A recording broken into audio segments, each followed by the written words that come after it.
Good evening, ladies and gentlemen. Welcome to the November 9th, 2021 regular meeting of the Dearborn Heights City Council. At this particular point, we're going to go ahead and start with the call of the members. Madam Clerk. Dave Abdallah. Here. Zuhair Abdahak. Here. Mo Beydoun is absent. Robert Constant. Here.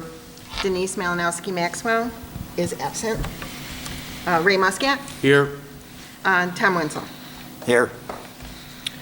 Thank you, Madam Clerk. You have a quorum. Thank you. At this particular point, we're going to do the Pledge of Allegiance, and I'd like to ask our two new council members, Nancy Breyer and Hassan Ahmad, to lead us in the Pledge of Allegiance. From where you're at, it's okay. Just do it loud. Allegiance to the flag of the United States of America and to the republic for which it stands, one nation, under God, indivisible, with liberty and justice for all. Thank you, ladies and gentlemen. At this particular point, we're going to do the agenda approval for the council meeting November 9th, 2021. Council Chair, Robert Constant, Councilor. I move that the Dearborn Heights City Council approve the amended agenda for the regular meeting of November 9th, 2021 as submitted. Any Council support? Chair? Support. Support. You mentioned there was an amendment. What amendment? Council Chair? Yes. 6-33 has a change in the amount of money. It states $14,989.66. It should be $11,161.83. Can you repeat the number again, please? 6-33. No, what the number? The amount should be $11,161.83. See that? Thank you, Councilman. I'm sorry. Is this the agenda for the meeting of, For today, correct? Yes. no, October 26? No. Are we Meeting of approving November the 9th. minutes? No, we're doing the agenda approval first. We're doing the agenda approval first. Agenda approval first.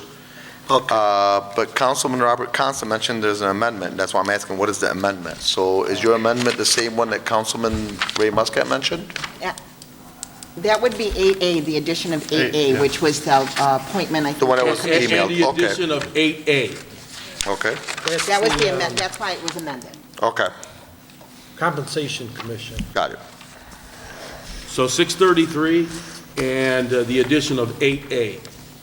Okay. Thank Councilman Muscat for watching our pennies. Okay, motion made by Councilman Robert Constant, supported by Councilman Ray Muscat. All in favor? Aye. Aye. Aye. Any opposed? The ayes have it. Next agenda item is the approval of the minutes from the regular meeting of October 26, 2021. Council Chair, Councilman Ray Muscat. I move that the Dearborn Heights City Council approve the minutes of the regular city meeting of October 26, 2021 as outlined in 4A. Support. Motion made by Councilman Ray Muscat, supported by Councilman Robert Constant. Council Pro Tem, Councilman Abdulhak. we were going to basically, Ray, myself, and Tom, we're going to introduce item 9A from last meeting about the creation of the Public Safety Commission. And at this time, we have agreed to postpone it so the full city council can take it on. So we're not going to introduce it tonight. Like we talked about earlier. Yes, Okay, thank you, Councilman. you're welcome. Okay, all in favor of approval of the minutes from the Dearborn Heights City Council meeting, October 26, 2021? All in favor, say aye. Aye. Those opposed? The ayes have it. Next item on the agenda is public hearings and comment on agenda items only. For the public, please keep this on agenda items only, and you will have 2 minutes each. I do need one of the, Madam Clerk, are you going to be keeping track of the time? Okay. I can do that. And then you're going to give the warnings, correct? Beautiful. Unless you want to. Thank you. I'm sorry? Unless you want to. Maybe we I'm can just have, no, okay. I I got them right here. Thank you. All right. So any public comments on agenda items only? Please come up to the front.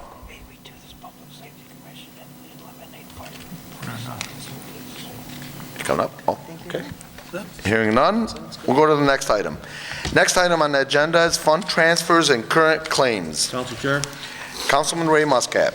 I move that the Dearborn Heights City Council approve current claims 6-1 through 635 as submitted. Support. Support, motion made by Councilman Ray Muscat, supported by Councilman Robert Constant. Council Pro Tem, Councilman Zaher Abdalhak. item 624. I have a question to Mr. Connor. Is he here? Yes, he is. I seen him earlier. Okay. This company, do they clean residues of grease and other things from the sewage? And they haul it away?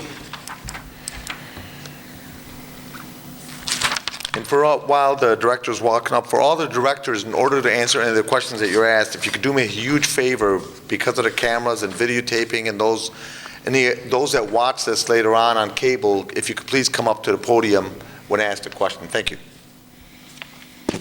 So, yeah, Pipe Tech is the company we use to video and clean our storm and sanitary system when we have issues that we can't resolve ourselves in-house or we want a more in-depth investigation. So primarily, they're providing the function of the video cameraing with the cleaning portion. Do they clean the sewage? Do they take whatever they find away? No.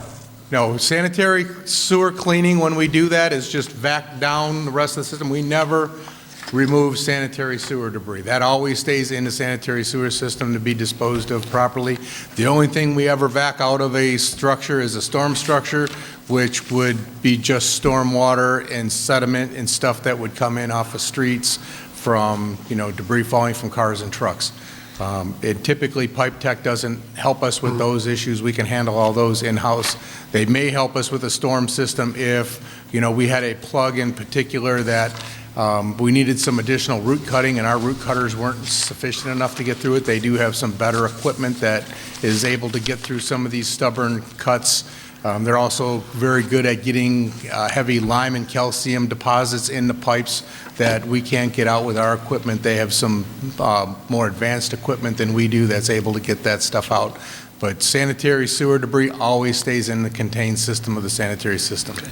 The reason I'm asking this question, I was worried that they take some of this garbage or grease or whatsoever, and where they dump it.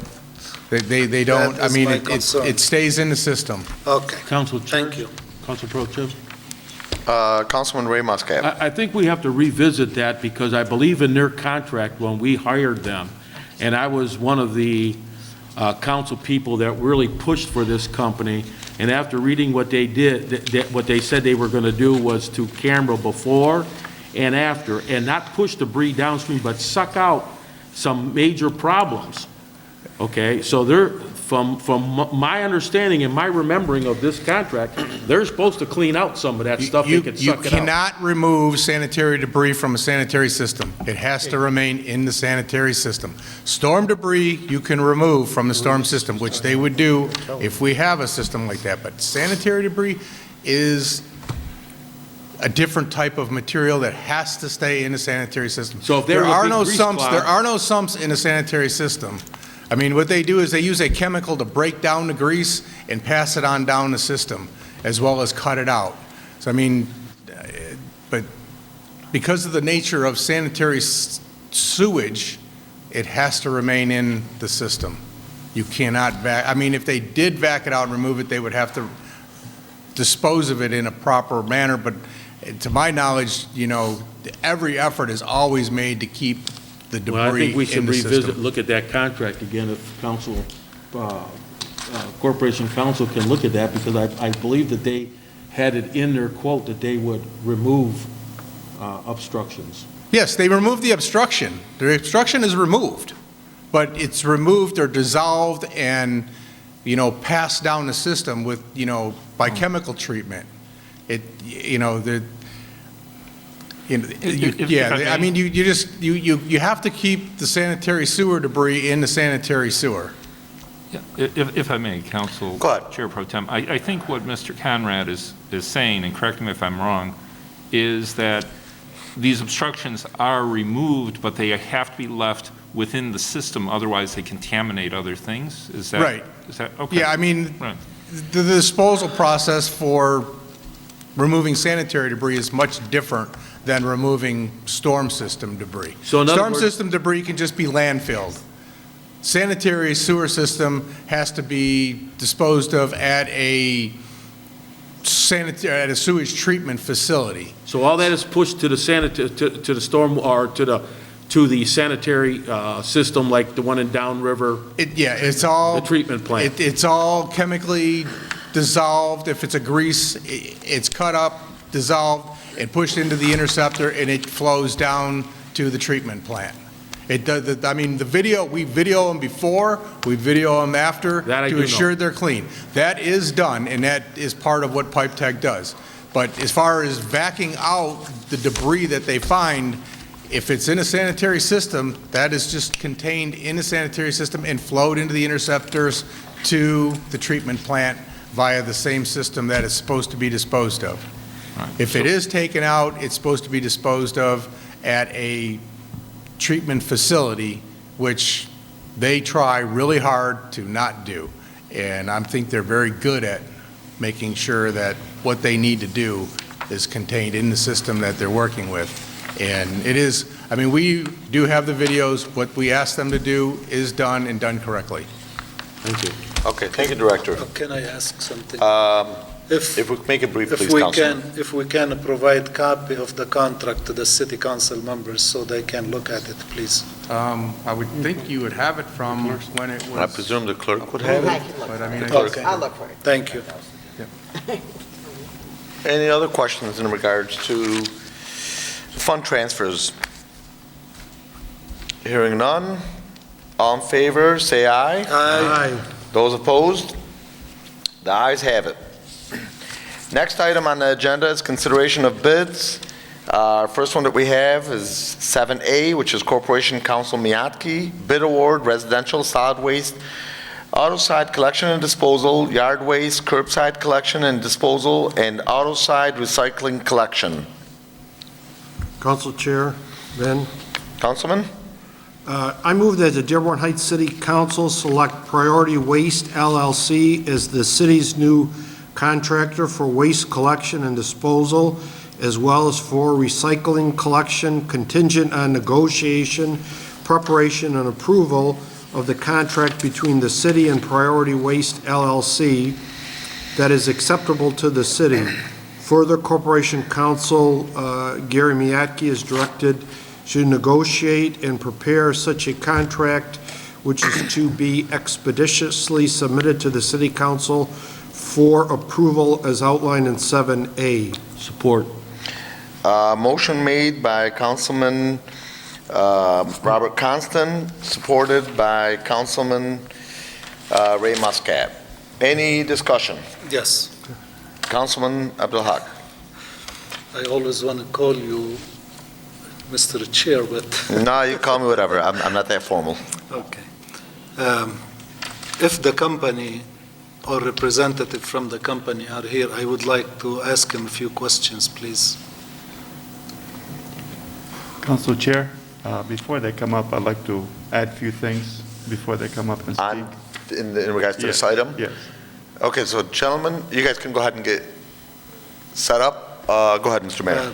Mr. Mayor, I do have the recommendation letters from several cities, they being very highly recommended. Is that what you're talking about? Well, Yes. I was going to actually also talk about, so I did, a few council members reach out to me and they had me check out the company, especially the silly mail that was sent out to council members. Right. And I found out that some of the cities that I talked to, they submitted the same thing to them before priority was chosen. So that was sent out also to other cities that they were going to pick priority. And with that, even with that, when they send that, the cities that I forward you, the recommendations, they still came back as highly recommended, by different cities. And also I provided the references, some of the ones that we talked to. And I want to also make a note that some of the new council members were not aware. So I looked at last contract, which was 2016. 2016, we had the company that we're dealing with right now. They came up at $15,474,045. There was another company that actually bid on the same thing, came out at $14,517,946. So from 2016, I discovered that the company that was chosen at that time was $956, almost $1 million difference and it wasn't even the lowest contract we chose. I mean, not me, but whoever was counsel in 2016. So you guys saw this right now with I just want to make sure again, so the residents are aware, because we're the ones, our office is the one who's getting calls. And that's why we did all our due diligence in the city, my office, to call and just to make sure that we picked the right company. They're actually $1.8 million cheaper than the company that we're currently doing business with. And if you look at the contract from 2016, so the company we're choosing today came up at $13,662 and change. And the company that the council chose in 2016 came up at $15,474,000. I just want to make sure that you guys are aware and it's noted, so the residents are also aware. So even with the company that we're choosing today, we're saving $1.8 million, I presume you're referencing over a 5-year period, yes, correct? Yes, Okay. but it's still, $1.8 million is not chump change. Of course. Okay. Thank you, Mr. Mayor. Thank you. And for those in the audience that are not familiar with what the mayor was referencing early on, there was some mail-outs that were received by different council members, myself included, that was from, so I'm not going to name a specific company because we don't know for a fact, but it was very National Enquirer type of mail-out, which was kind of a little odd, and it was odd for me to receive it at home. But that's one that the mayor is referencing, which was talked about at the last council meeting. Councilman Zuhair Abdelhak? Yeah, I did receive that envelope. It didn't have return address. It just have my name on it. It was sent to my house. And I think that was a sleazy tactic by anybody to do something like that. If they had a case, they should have came in front of us and made their case to win the contract. Anyway, welcome to our city. I would like you to tell us and tell the resident of the city how long you've been in business and how many communities you are servicing now, and if you had any problem, any lawsuits, any things against you in the last 3 years. Good evening, everybody. My name is Dan Vinay. I'm the Director of Municipal Relations for Priority Waste. Thank you all for having us this evening. I'm going to try and answer all your questions. I apologize if I miss one. Just remind me. That's okay. Thank you. Currently, Priority Waste has been in business for just under 4 years. We incorporated in Clinton Township, Michigan, with the ideology that the waste industry had taken a turn for the worst. The service had taken a downturn because the big national chains were all that you had to choose from. We're a local shop that's owned by CEO Todd Stamper, who's behind me. He is the one that's instilled this into all of us to, again, be better every day and be the best of the service providers in the industry. We currently have 9 municipalities on our roster. We have 5 in Wayne County currently, servicing over 60,000 homes every week. We take pride in providing service that not only is what you have, but exceeds it through being nimble in our service, quick in action, and knowing that we live and lay our heads in the communities that we service. Litigation purposes, we have none against us, and anything else, I think that answered all of your specific questions, but Okay, any of the communities had flood and you serviced them? of course, yes. We're all familiar with the floods of June, July, this summer. We had a number of communities that were hit with difficult times, and we stepped up to the challenge. Not only did we continue to perform our routine services, which is the regular service pickups, we also took extra steps, went extra days to pick up flood debris that was sitting out at the curb. I believe we also helped the Dearborn Heights, Inkster, the city of Taylor, city of Detroit with their services. So it shows that not only will we service the municipalities that are on our roster, we will also step up and help where we can when communities like yours need the help. Because, like I said before, we strive to be the best in the industry, and since we lay our heads in these communities around us, we consider each other neighbors, and we have to take care of one another. Okay, you have any problem with manpower or with your trucks? We have no problems with our staffing purposes. All of our drivers, all of our fleet is fully staffed, including the employees on the back. Our CEO has a tremendous mind in the sense of forethought. He bought the necessary equipment ahead of time, reserved it ahead of time. So as communities came out for bid, we had the necessary assets to service those. For instance, we just started the city of Taylor on October 20th. We had 16 total days to transition the service from previous provider to us. We had the fleet, and we had the energetic individuals prepared to service the community on October 20th. So again. Okay, I was present, sorry, Tom. I was present in 2016, how the contract was shoved down the throat of the city council, basically. And every resident who was active at the time knew there was over $2 million was overburdened the residents we could have saved. I don't know why we chose that one, but I wasn't on city council. Even I raised my voice many times, but nobody listened. It was brought last minute, and it was just approved for whatever reason. But I thank you, Mayor, for choosing this company. I have one request. Because of what happened in 2016 and because of what happened in June and all, the agony the residents had to go through. And I believe we hired you to do some extra work. Correct. And if I'm not mistaken, the city council have approved $300,000 extra so the mayor can hire some people or some company, your company, to pick up all the garbage. I'm going to ask to protect the city and the residents. Are you willing to provide a bond for $500,000 to the city? If you ever fail to do your job, we can use that money to hire somebody else to do the job.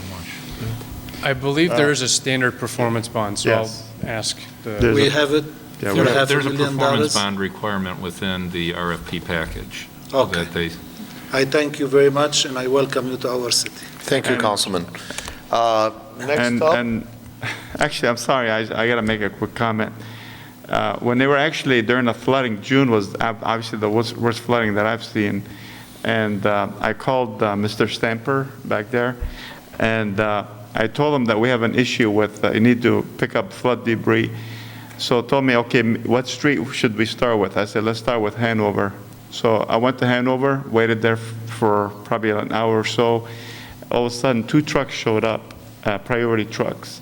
One started picking up trash, actually, and the other one started picking up debris. So I had to stop them. I'm like, hey, wait a minute. No, they weren't overkill now. They wanted, even with the amount of contracts they had, they started picking up the trash that was supposed to be picked up by the company we're dealing with. So they started, I mean, it was commendable, the way they stepped out and they helped the city of Dearborn Heights the time we really needed it the most. so Mr. Mayor, you would say it was a good experience dealing with them directly was- one-on-one? Actually, what's really interesting also, being nosy, I wanted to meet the drivers, and all the drivers for both trucks came out. There was two drivers and one, there was 3 in the other ones. They were picking up the flood debris, so I met 5 people on the truck. They actually came in, greeted me, and, had a good chance, very respectable. And I know that's something in the past we've had experience with belligerent drivers, talking foul language to residents. And that's one of the reasons I wanted to actually talk to the drivers to check their demeanor.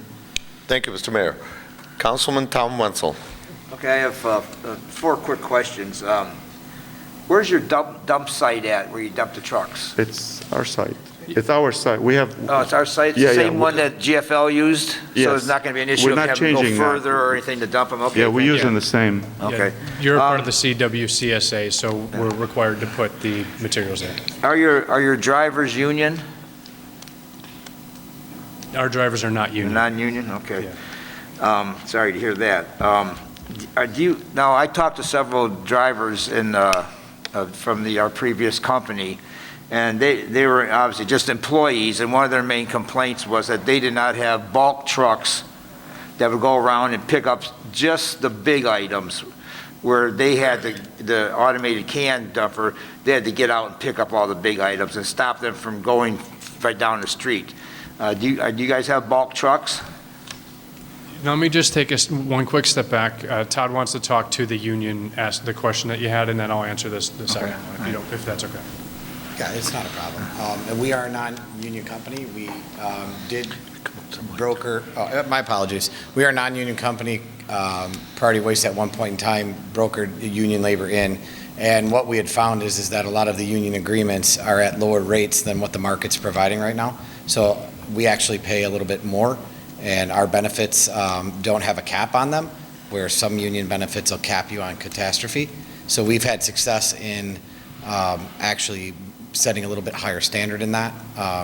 Me being a rough carpenter by trade and kind of breaking my way out in the field, understand that, and the employees are very important to us. We're not a publicly traded company that's worried about shareholders, so we have a little bit more leniency in paying people the rate they deserve rather than what they can afford. So, and to the bulk pickup trucks portion, we own a transfer station in the city of Detroit. We watch bulk pickup trucks come in. Waste Management handles one half, and they do it with rear packers, and another company handles the other half with the bulk style pickup trucks. And I've had many conversations with, and it's funny, there's a Waste Management guy right there. I actually have a pretty good relationship with some of the people at Waste Management, and they've been helpful in why certain things are done a certain way. And they feel that the opposite, that they use rear packers in the city and are able to control that and get the debris picked up quicker versus some of the bulk style trucks. So I'm not saying we're opposed to a bulk style truck, but we've had successes with the rear packers, and our employees have had no issue with that. So until that becomes to the forefront, or there's a better automated way to do it, which we would certainly look at doing it that way. Okay, thank you. I had one more. My issue with the bulk truck was having a bulk truck in addition to all the other trucks. All they would do was go around and pick up the big stuff. Okay, so I got your point there. Now, Sure. are your trucks compatible to our garbage cans? Yes. Absolutely. Okay, good, thank you. Yeah, so they actually, I'm sorry, they picked up the one street, they used the trucks they're using, they actually were taking our cans during a flood, so they did use the cans that we currently have Did you pick it up with a claw, or you put it in the back? with the claw. Yeah, we have sidearm, we have Corrado, and the rear packers are used for compost and bulk. Okay, thank you. Okay, thank you, Councilman. Next, which one of you two is up first? He can go. I don't know if these gentlemen can, sir, or Mayor, just a rough idea of the timeline when we would see like 90 days, 180 Well, days? that's Okay. Ms. Miyake's. Councilor, go ahead. Basically, what we should be looking at is the negotiation of the contract, and I'm going to catch up with these gentlemen right after you finish your vote and get all their cards, and talk to them briefly. So hopefully, we would be looking at coming back with agreements very soon. I'm talking the next meeting, at the very latest, the meeting in December, because the RFP package already contains so much of the information that needs to be put into the contract. We just would probably need to tweak items. At that time, when you approve that contract, we'd also have to give a 90-day notice to the current contractor. So the start of the contract with priority would coincide with the end of the contract with the other company, So you're probably looking at something like 2 weeks plus 3 months in terms of it. Namely, you have to give them 90 days, the current company 90 days. And so we're talking about the approval of the contract with priority taking place at the same, at this one meeting, and at that same meeting, the next item should end up being a notice to the other company being directed to be sent, terminating the agreement with them.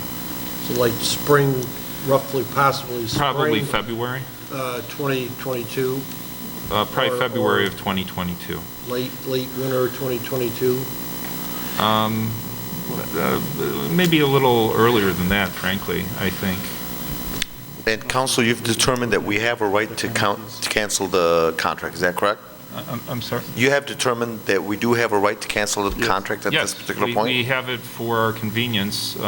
We did not at the very beginning of the agreement with GFL, but after a certain amount of time, and I forgot the amount of time, but we're well into the amount of time, we have the right to cancel the contract at our convenience upon 90 days' notice. But that's what we need. No reason given, though.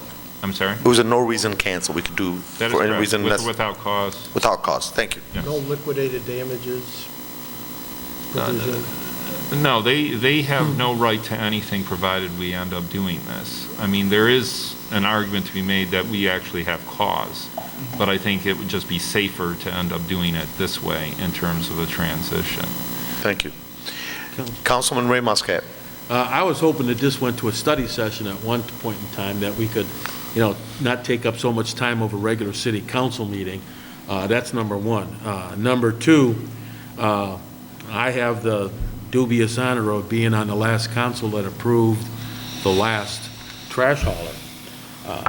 I was not in favor of that move. I voted no 5 times, but the problems were because of, company name changes, one in Canada, one here, whatever. But I don't want to be disappointed, gentlemen. I tell you what, I spend, and I can assure you that everybody up here spends a good majority of their day, even when they're on the job, fielding questions about my trash can has not been emptied. Or I got to leave my car off the street for trash pickup, but the trash pickup didn't happen. So when the next day when they came, picked it up, they didn't pick up my trash can because somebody's car was parked in front of my trash can. I don't want to hear that no more. I can't take it anymore. My blood pressure's up here. I got a big hunk missing out of my rear end back there, and I don't want any more hunks missing, okay? Just So I don't imagine want- us, Ray, in the mayor's office. Another hunk might help me, right? But I don't want to be disappointed, okay? That's the last thing I want. And I hear all the pros and cons about every trash company, not just GFLs or Waste Managements. I've even heard some about your company too, okay? So all I can say is you answered some questions about being manned and ready with good equipment. What do you guys do when a trash can is broken? Right now, I believe our... You have that contract with them. Okay, it's going to be addressed in a contract of how that's going to be handled? Yes, we addressed that already in the contract. I can just say that the city of Dearborn Heights does have city-branded cans, so we are responsible to have a necessary inventory on hand in stock for ourselves for maintenance as well as repair or replacement. So that will be negotiated in the contract. It's our responsibility to take care of it. So we'll have that inventory required to make sure that residents aren't waiting 60, 90 days to get a trash can taken care of.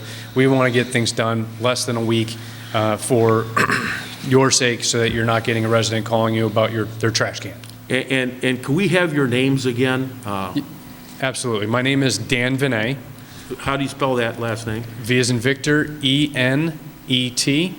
I can share their cards with you. Okay, he'll share his I'll share card. the contact with the council. Okay, thank you, Councilman. So I had a couple questions.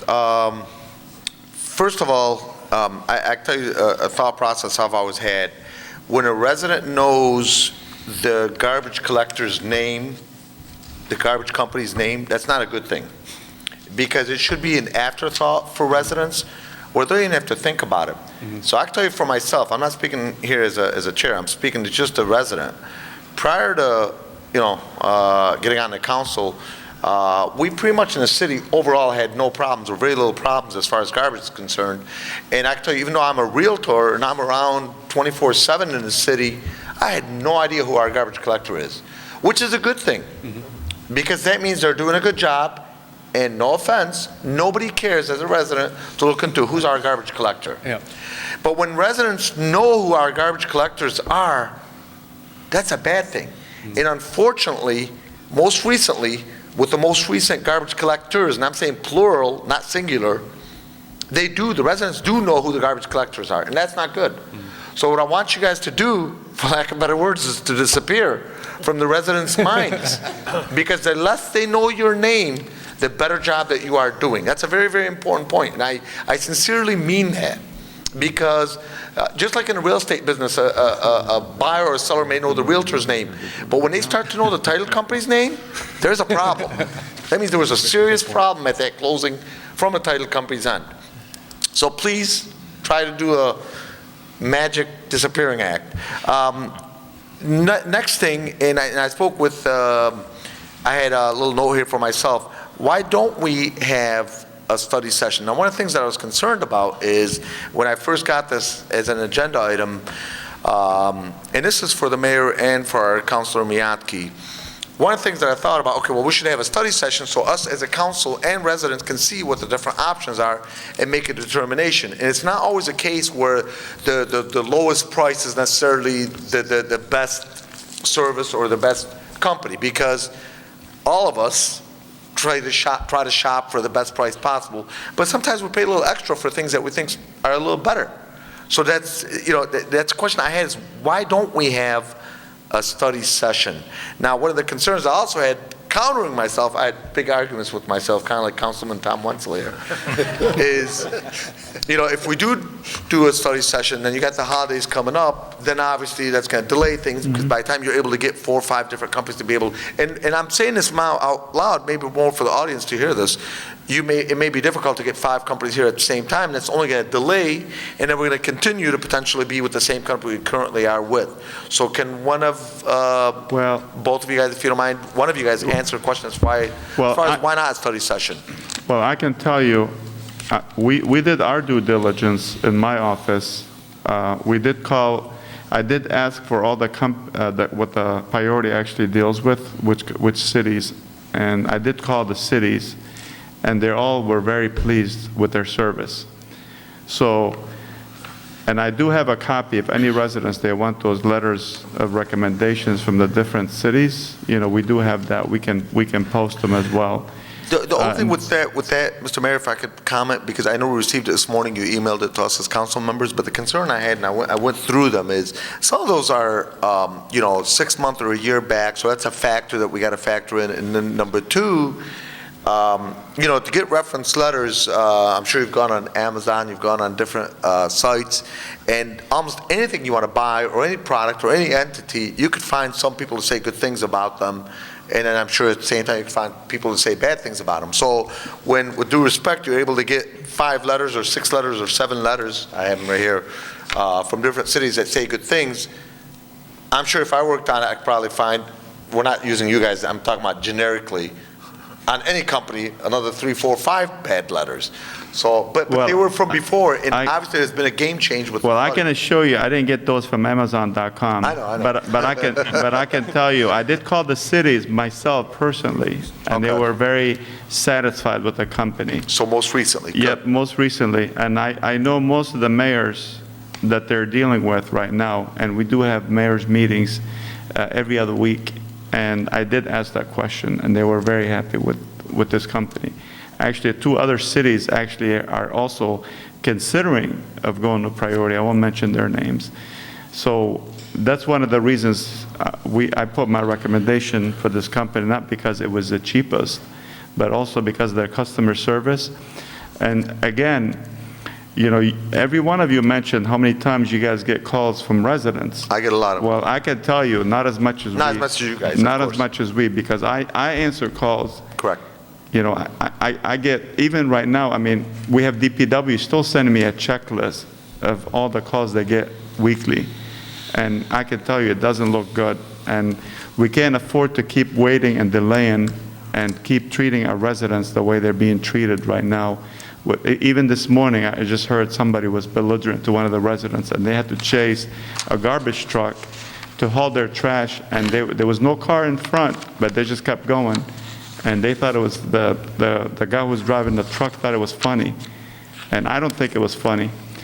And we also had, you know, somebody from the city chased one of the trucks down, told them to take some of the garbage, and they refused. And this is somebody from the administration. But that person took it upon themselves to put the garbage in their vehicle and to take it out. So I'm sick and tired of hearing stuff is going on to our residents, and we cannot afford to delay even one day with this here. We have to take action. So, Mr. Mayor, if we were to hypothetically, and I'm just throwing a hypothetical here, because I do see both points of my arguments with myself, but if we were to do a study session, when do you think, if we were able to do this, can it be done, and how long do you think it would be before we could have a study session for the city council amongst all the different garbage collectors? Well, the purpose of a study session, I mean, you guys already asked the questions what you guys need to ask, and if you're not, they're right here. So I don't think there's a point to even bring... having a different potential companies. Yeah, but why would you want to bring in other companies? We already know there was one issue with one, and the other one, you know, it was way over cost. And again, you know, we have a good company in front of us. We've done our due diligence, and I don't know what their concerns are. So for the audience and the residents, just so that you guys are aware, I'm going to say the 4 companies. It was put out for RFP, which was request for proposal by the administration, and there was 4 different companies that bid on this. One of them is Republic Services of Southeast Michigan. The next one that bid was GFL Environmental USA, which is our current garbage hauler. The next one is Priority Waste, who are here today, which is the company that the administration is recommending. And the last one is Waste Management of Michigan, which is the previous company that we had previous to GFL. So a couple quick questions I had also, if you don't mind. On the back of the proposal, on your proposal, Dan, you guys had on one of them, on the 3rd section, on year 3 and 4, it says, I didn't get why it said 9 months and 15 months. Why was that? Do you know why that is offhand? Yes, that's a great question. So the current contract that the city of Dearborn Heights is in runs through the October 31st of 2024. So our proposal is more or less to take your current costs, your current service, and we inherit. The reason for that is we feel like the city of Dearborn Heights has gone through a lot, and for us to step up, we feel like it's not fair to raise the cost as it currently is. So we're going to honor the contract through the state of 10/31/24, and then at 11/1/2024, it's a 15-month catch-up to get back to that contract date, which, again, these are estimates. But based on that theory, we were originally told there was a $1.4 million savings. So if there's a $1.4 million savings, which would also mean that the other company, GFL specifically, is $1.4 million more. So if you guys are taking over their contract or they're part of the contract, then that wouldn't be savings necessarily. I don't know what the $1.4 million was referencing. No difference between your current, this is according to the mayor, from what the mayor mentioned, from your current bid in comparison to the 2016 GFL bid. Council. Okay. Go ahead. Council Chair, I believe, and Mayor, correct me if I'm wrong, but I think the mayor is referring to the difference in some of these other contracts, or am I missing that, Mayor? No, so Council Chair, when you mentioned, I mean, you already mentioned which companies are actually bid on this, the RFP. So, I mean, you already mentioned the company, but I won't mention them again. So there's one company came up at $25 million and change. The second company that we're dealing with, we have right now $16 million and change. Priority, $13 million and change. And the fourth company is $20 million and change. So you're talking about just between the company that we're dealing with currently and the company we're choosing, you're talking about 16 million versus 13 million, so it's about a little over $2 million, cost No, per I year. understand, but I was referencing Dan's comment when he said we're going to take over the contract, continuing on with GFL, but GFL was $1.4 million more. So what I'm saying is I'm rebuting his statement, saying that it's not less, it's probably more. Your current contract runs through October 31st of 2024. Our proposal is going to maintain what your current costs are through that term. So there's no cost increase. The 1.4, I believe, was mentioned by Mayor Bazey. Then our price adjusts, but we're going to maintain. So we're just not going to penalize the city of Dearborn Heights, raise their costs because your current contractor has had service dilemmas that you are now putting this out to bid 2.5 years early. I should have explained that a little bit more thoroughly. That's what I meant. We're just going to take the current contract and finish it at that rate. Okay, and I had understood that Taylor, correct me if I'm wrong, I thought Mr. Mayor, maybe you know, didn't they just recently switch to GFL? No. They did not? Okay, I thought I heard GFL. Allen Park. Oh, Allen Park, okay, I'm mistaken. Okay, and then last question is, well, you already answered the last question. Last question for you. I know we received some reference letters, and again, some of them were earlier dates. With that being the case, 2 questions I have for you guys. Number one, which cities in Wayne County specifically, if there's a lot of them at the very minimal major cities that you currently contract with? And number 2, one of the biggest reasons that we were given by the current contractor as far as why things were not being done properly was because of lack of employees in the current pandemic and the current situation with employees that a lot of companies, not just garbage haulers, all kinds of companies are having. Based on that statement, then you could arguably say, well, you guys could potentially be having the same problems. So if you could address that and address Wayne County, please. Thank you. Yes. Yeah, I received that. Regarding the Wayne County communities, we currently service the city of Hamtramck, the city of Westland, the township of Groseal, the city of Gibraltar, and now the city of Taylor. So those are the communities now in Wayne County that we service. Mr. Stamper wants to talk to you about the staffing and how we handle that. Please. Thank you, Dan. Thank you, Council. Sometimes when you put things together and they work and you treat people right, it's not hard to attract anything, even if it's difficult. So they say money's a portion of it, and we do pay well, but how you treat people is a little bit different, and I think maybe going to Mr. Mayor's research and talking to our drivers, when you can keep people excited about coming to work, and their love for it, and the fact that you can build a good culture, it attracts people. And with Priority Waste being around for 4 years, and you got to think, in a pandemic, we added 100 employees, where everybody's complaining about we can't get employees. Sometimes you just got to figure out your business and figure out how to get it done, because the excuses of we don't have employees, we don't have this, we don't have that, it just puts you out of business. You need to figure it out. You need to get better. There's a lot of companies out there who have grown during the pandemic. There's a lot of companies that have figured out how and what people need through either how the way you treat them, educating them, giving them a safe work environment. I mean, simply the fact of, I did meet Mr. Mayor that Saturday morning at 11 o'clock, the first time we sent trucks in, and I went and thanked the guys for coming out on that Saturday, and I took the time, and the employees see that I'm visible, that I come out to landfills at 4 in the morning and meet guys and say thank you, and that I appreciate you. And I don't know in growth if me being one individual can sustain that as we grow and we get bigger, but I certainly can show these guys, and I can certainly try and spread that across. So sometimes the kindness, instead of beating people into working 15 hours a day and 20 hours a day and not being grateful for the work they're doing when there is a flood, and to get them to show up and come help, heck, in a city that we're not even handling, and 4 other cities that we helped with the flood work.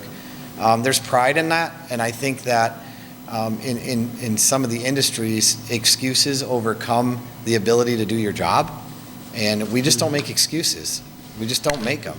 Okay. This is Thank how you. we built our company. Thank you. Thanks. Any other comments from the council members? Councilman Ray Muscat. I'm sorry, Constant. Dave,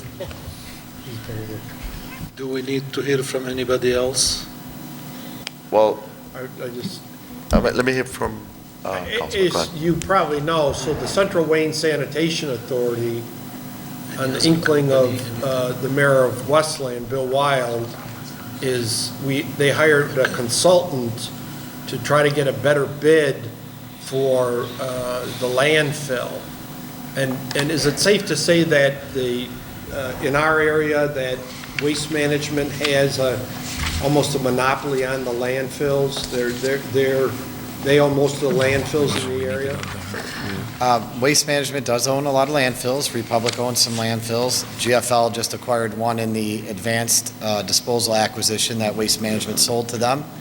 I am familiar with the current situation that you guys are in your landfill rates, and would be willing to, because we dump a lot of material at Waste Management, would absolutely be willing to work with the mayors to achieve better costing. But it's my understanding that Waste Management years ago had maybe helped out when the incinerator was an issue, and that the current landfill rates back based on paying them for them helping out tear down an incinerator or something of that nature. Maybe you guys don't know about it, but certainly would be willing to help the municipalities achieve or right-size their landfill costs. Absolutely, would be glad to help, and we think we can help.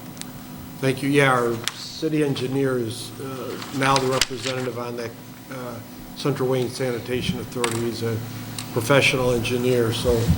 I certainly wouldn't want to talk out of school with what other mayors are doing, but we would be, I'm sure it would behoove the mayors to have us in those conversations if we are awarded this agreement, because we believe we can help with that. Thank you. Great, thank you. Last question, Councilor Gary Miyake. Do we have a provision, and I know you're going to be going over the contract and putting together a contract and what have you, will we have a provision in there as far as being able to cancel, no reason cancel, what's the legal term again? No liquidated damages. Yeah. No, the other term you Or used with or before. without cause. Yeah, without cause, thank you. Will we have a without cause clause in there to be able to cancel the contract potentially if we vote and approve this proposal from Priority? Will we have that in there again? I believe so, but I do not have the RFP package is a very thick document. I don't have it with me right now, I'm sorry to say.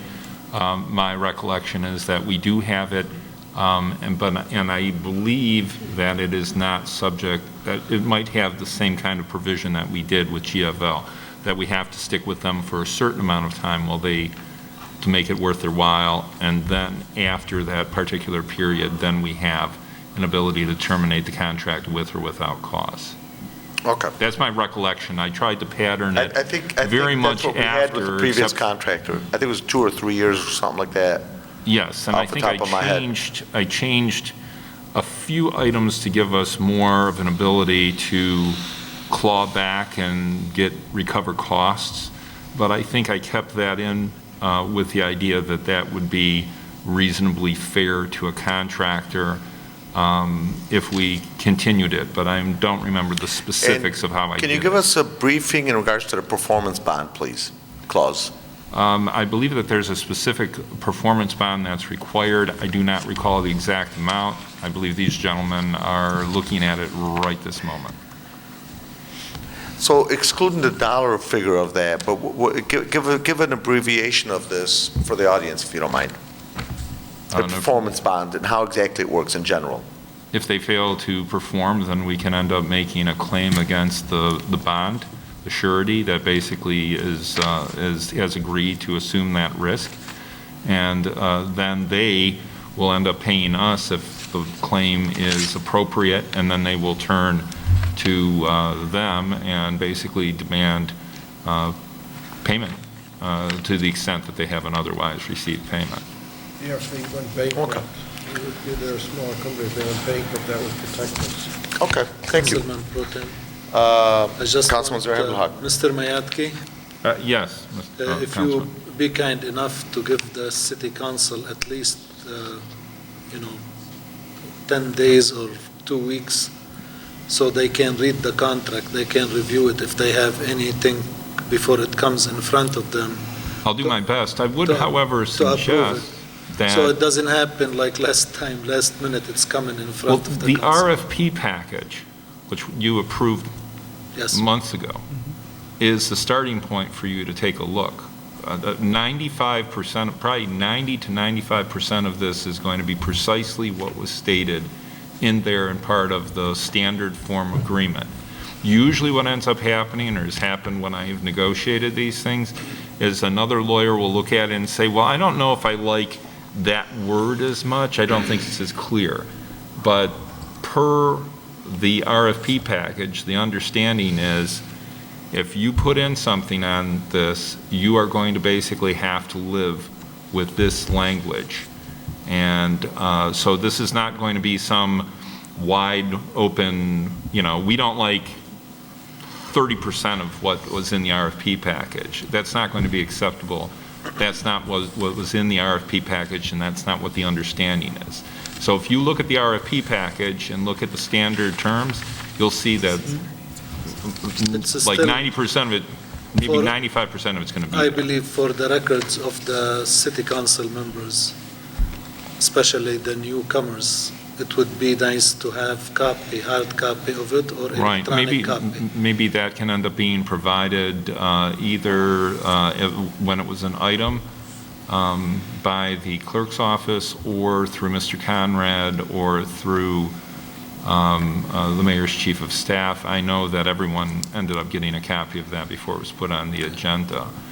And then in terms of the document itself, as soon as the mayor says that he's reviewed it, Mr. Conrad has reviewed it, anyone else from the administration feels good with it, I'm sure that the mayor will direct me to send it out to all the members of the council as well, so that you have an adequate amount of time to review it. Thank you. And one last item I'm going to make, and then Dan, I'm going to allow you to speak maybe for 30 seconds. I take it back in regards to the study session. I take my comment back because now I'm just analyzing this. If we had a study, this was put out for bid, and out of all the companies that came back, only 4 came back. If we have the current contractor, if we exclude them, then the next 3 contractors are at 25 million and 20 million, and then we have the current potential contractor at 13 million. So if we had a study session and hypothetically we went with a different company, we'd be going with a different company at anywhere from 40 to 60 or almost double the amount, which would mean no matter how nice and sweet they are and how perfect words they say to us, we're still going to be paying almost double, which honestly probably doesn't make sense. And Council Chair Pro So I Tem. take my proposal for a study session on my end back. Yeah, if I may, just them matching what the current contract, I think was a very, not only smart thing that they did on their end, because it made cost a non-issue, but it also, I think, showed a great deal of good faith on their part as a company. Yeah, I like the fact that they're local. Okay, Dan, I'm going to give you 30 seconds, and then we're going to go ahead and vote on this. That's great. I just wanted to mention, you asked about the performance bond, and in the RFP document, it's a clause of 5% of the 5-year total or 500,000, whichever is less. So the 5% would have been $683,000 bond, so the $500,000 annually renewing bond would be in place as you had requested. Thank you. Okay, thank you, Dan. So at this particular point, we're going to go ahead and vote on this, and this is item number 7A. So, the one that made that, there we go. Bob, Okay, so Robert Constant, you made the motion, and then Ray Muscat. Okay, so motion by Councilman Bob Constant, seconded by Councilman Ray Muscat for residential solid waste auto-side collection disposal. All in favor, say aye. Aye. Aye. Those opposed? The ayes have it. Thank you, gentlemen. So now for the residents, Counselor, just quickly, He's gonna or grab the maybe you or the business mayor, you said if obviously we're going forward with this. With that being the case, when can Joe and Judy resident expect potential for a new company to be on the streets? Roughly, rough timeline. 4 months. 3.5 to 4, sorry, 3.5 to 4 months. So we have to have Sometime in 90 March. days plus whatever time it takes. So 2 weeks for us to get it to the next agenda, or I can't imagine it would be more than that, but if it is, then it would be the agenda thereafter. Okay, so 3.5 to 4 months. Yes, Thank you, Counselor. you're welcome. Okay, next item on the agenda is item 7B, and this is request for bids, financial institutions financing the purchase of a fire truck. Council Chair. Councilman Ray Muscat. I move that the Dearborn Heights City Council authorize the treasurer to solicit bids from financial institutions for the financing of the purchase of a fire engine. The amount of the purchase is $658,897, with $100,000 as down payment, and the balance of $558,897 to be financed over 5 years. This item will meet the guidelines under Act 99 funding and use the installment purchase agreement as outlined in 7B. Support. Motion made by Councilman Ray Muscat, supported by Councilman Abdul Haq. Any discussion? Yes, Councilman, go ahead. I just have correction on the proposal. It said December 1/4/21, in 1/18/21, those supposed to be 22. What? On what? He's talking about on the 7B. Yeah, on 7B, It's probably a typo, obviously. Yes, it's a typo, just that is correct. for the correction. The It's- timeline. The Thank you, year, Council. it's 22, it's not the 21. Yeah, and so that is correct. So you have the timeline in front of you that was prepared with our Counselor Patrick McGow with Miller Canfield. You are correct. Thank you for noting that. Those You're should be January 4th, 2022, which is hard to say, and January 18th, 2022. And that way, you'll see the timeline, and we'll have the financing secured by the first week in February. For the fire trucks, it should be ready by that time. Thank you. Okay, thanks, Treasurer. Also, thank you for putting together the timeline for us, Treasurer. Okay, any other items of discussion on this item? Seeing none, we're going to go ahead and vote on this, and this is for item 7B. All in favor, state aye. Aye. Aye. Those opposed? Motion carried.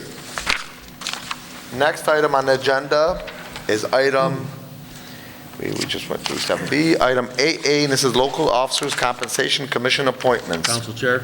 Councilman Ray I Muscat. move that the Dearborn Heights City Council concur with mayoral appointments of Elizabeth Sobel Perry and Dr. Abram DeBaja to the Local Officers Compensation Commission to fill the vacancies left during the recent resignations of Jack Franzel and Vince McCary as outlined in 8A. Support.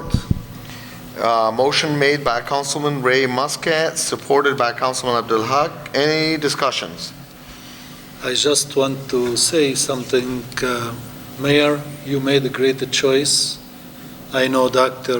Dabaja personally and Ms. Perry, and those are a great asset to our city. Thank you for the appointment. Thank you.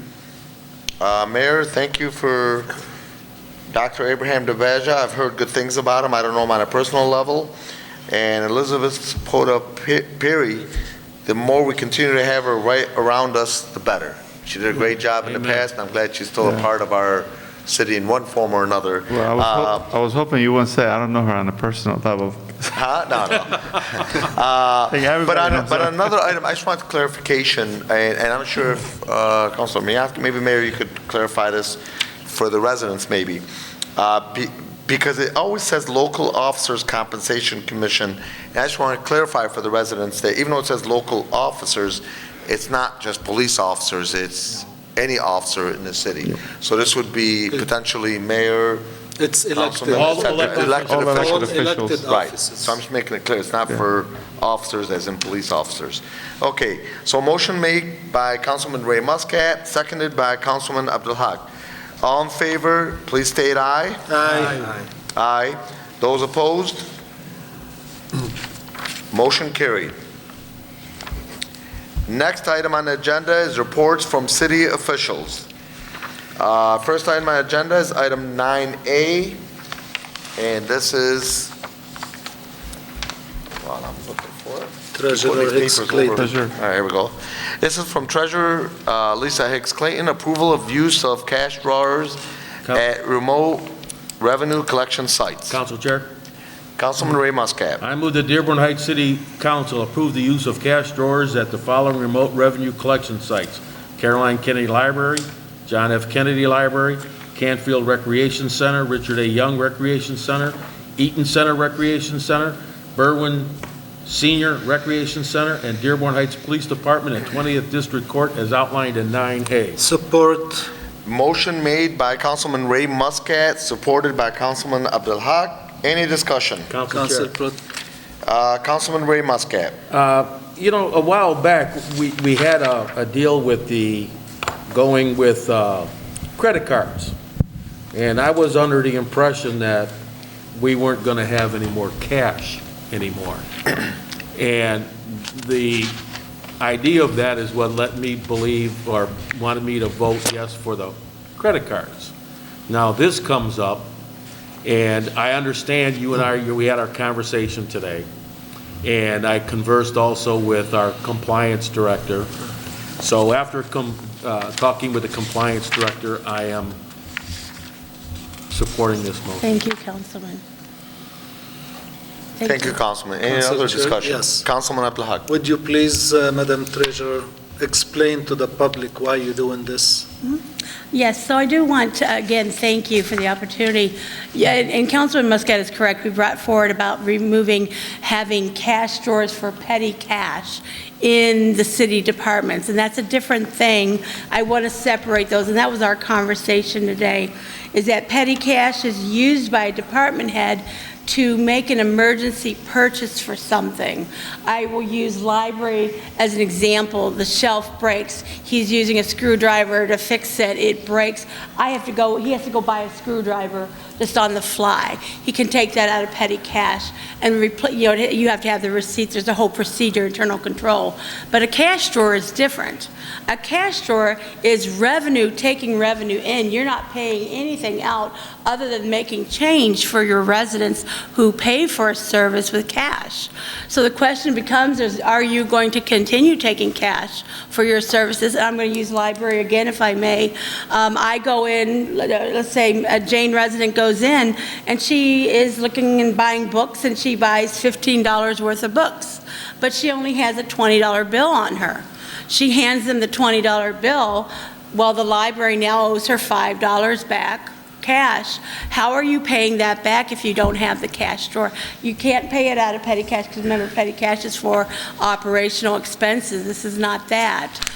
You're making change. And in reality, these cash drawers exist in our city, but we want to make sure we're implementing the internal control and the reporting and oversight from Treasury. And I chose to include the council body because I respect you, and I told you early on that there would be transparency. So I wanted you all to be aware of what we are doing and how we're moving. And that is the difference between your cash drawer, I hope I explained that okay, and the petty cash. But again, the cash drawers are needed unless you're going to choose not to take cash anymore. Thank you, Treasurer. Thank you. I know one of the conversations I had with you, you mentioned it would just be up to $200 roughly. So That's correct. this is not going to be a huge amount per department. But thank you, Treasurer. You're welcome. Thank you. Any other questions? Any other questions or discussions? Thank you. Okay, so item 9A, Treasurer Hicks Clayton, approval of the use of cash drawers at remote, I'm sorry, actually, if I could go back,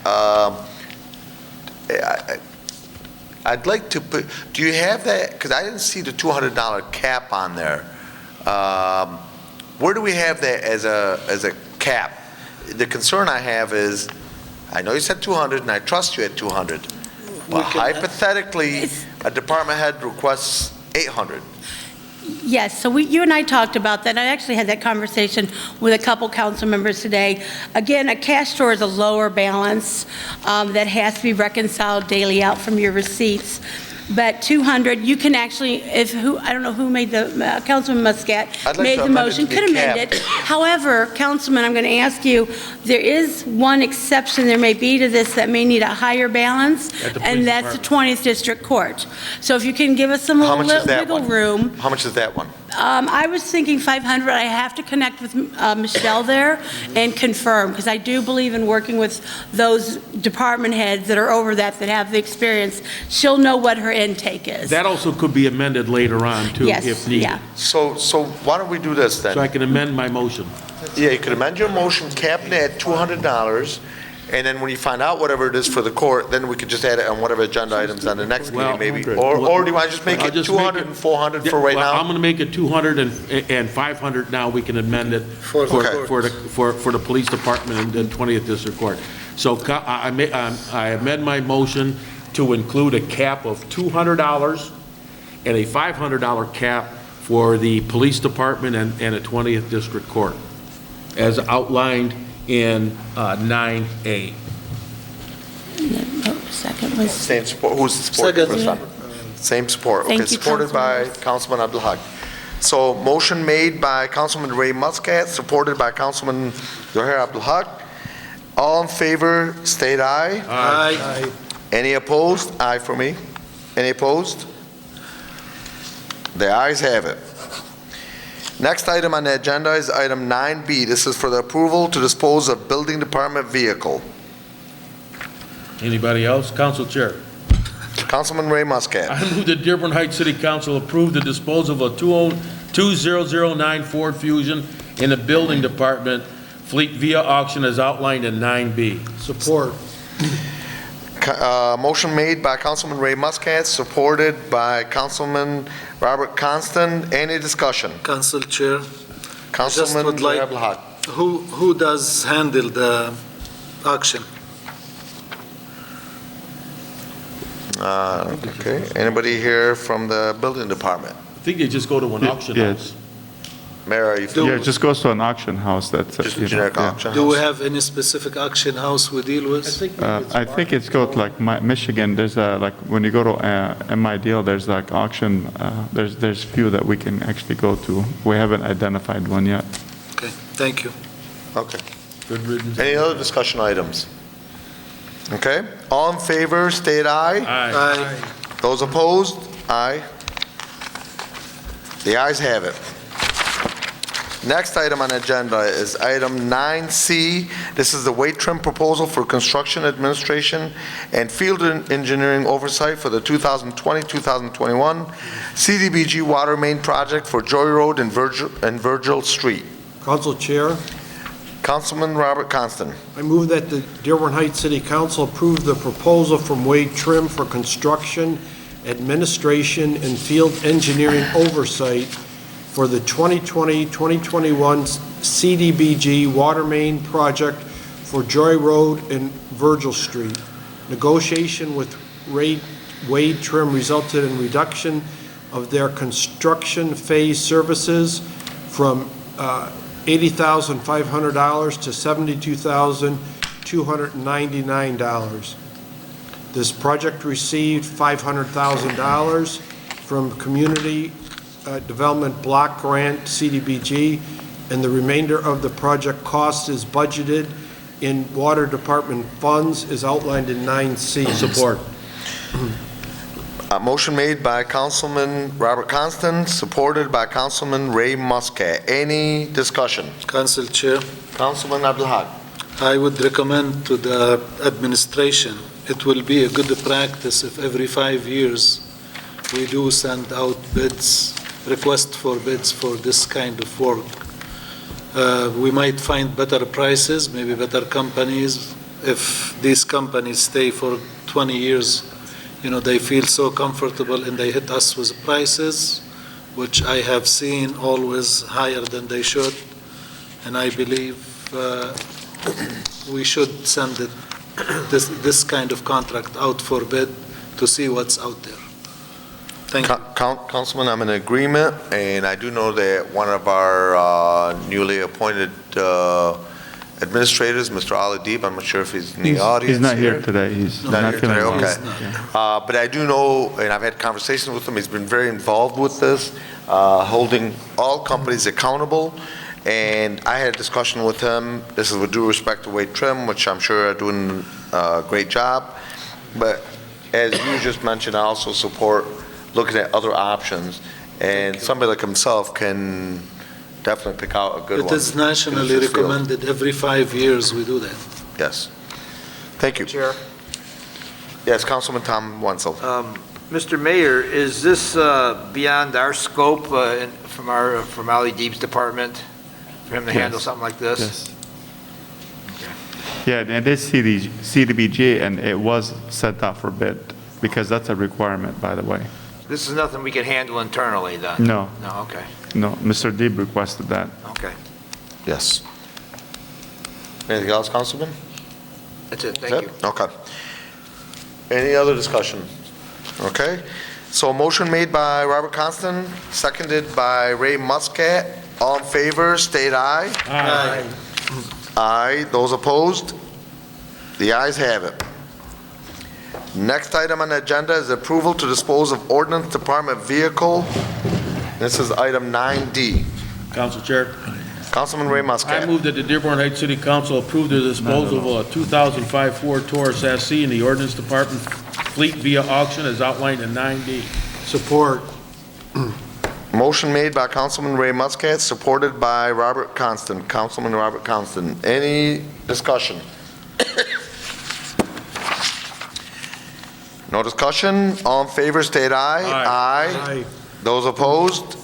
The ayes have it. Motion carried. Next item on the agenda is item 9E. This is the purchase and payment of license plate reader. Council Chair, Councilman Ray Muscat.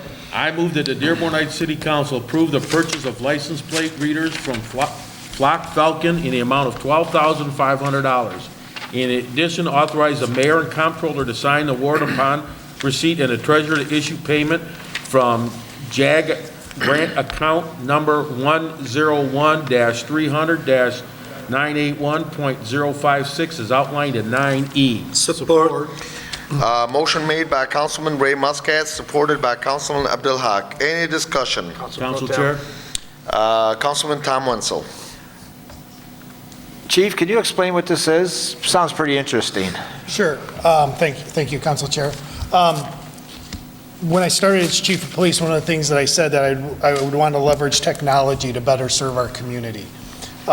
We started with something as easy as the speed radar trailer. You'll see on the next agenda, you're going to see the LED speed limit signs. We were just working out some of the details of it to make those purchases. And this is what we're using federal forfeiture from. Body cameras, we're waiting on a grant. We're waiting on the federal government to tell us whether we receive this grant or not. It was supposed to be done in October. We're just waiting to hear from them. License plate readers is just another one of those pieces of the puzzle to help protect and serve our citizens. So what license plate readers are, there's two types. There's mobile and stationary. We're looking at the stationary ones right now. If you've ever been on the Ohio Turnpike, driven through some of our neighboring communities, the mobile ones you'll see mounted on the back of a trunk. And all those are doing is collecting data that is readily available to the public in public spaces, your license plate. We are looking at the permanent ones, and the placement of those permanent ones would be in conjunction with a neighboring community that has about 16 of them to strategically place them throughout our city and theirs so we can have the most coverage of data being collected of license plates. And what that does is twofold. It can help prevent crime. It can also recover missing people. So I would be able to, just driving around, there's two styles. If we knew a crime was committed, there was a victim, say at one of our shopping centers, and all they knew was that it was a white Crown Victoria and the first two plates were Victor Mary or VM. We would be able to go back to that system roughly around that time and determine if any vehicles with the first two letters, VM, has crossed one of those license plate readers in our city. That would give us an investigative lead. That investigative lead would allow us to potentially solve that crime that committed there. It would narrow down the results, so we'd go from a needle in a haystack to actually have tangible data of cars passing through our city. Stolen vehicles, missing endangered people, wanted felons, all those, if it's attached to a plate, we could be sitting at a traffic light right now, say, and I'm just gonna say hypothetically, we mount one at the corner of Ford Road and Beach Daly. It would collect those over time. If there was a vehicle sitting next to us that was caught by that camera, it would give us a real-time alert that there was either a missing person, a wanted person, an endangered person, or a person with a felony sitting right next to us that we wouldn't know otherwise unless we physically did this. This isn't going into people's homes. It's not collecting data like a cell phone that goes inside of your home or inside of your garage, or the conversation, the data that you're collecting interior. It does not collect people's images. It's capturing the rear of your vehicle and the data from that plate, and it's providing that into a database.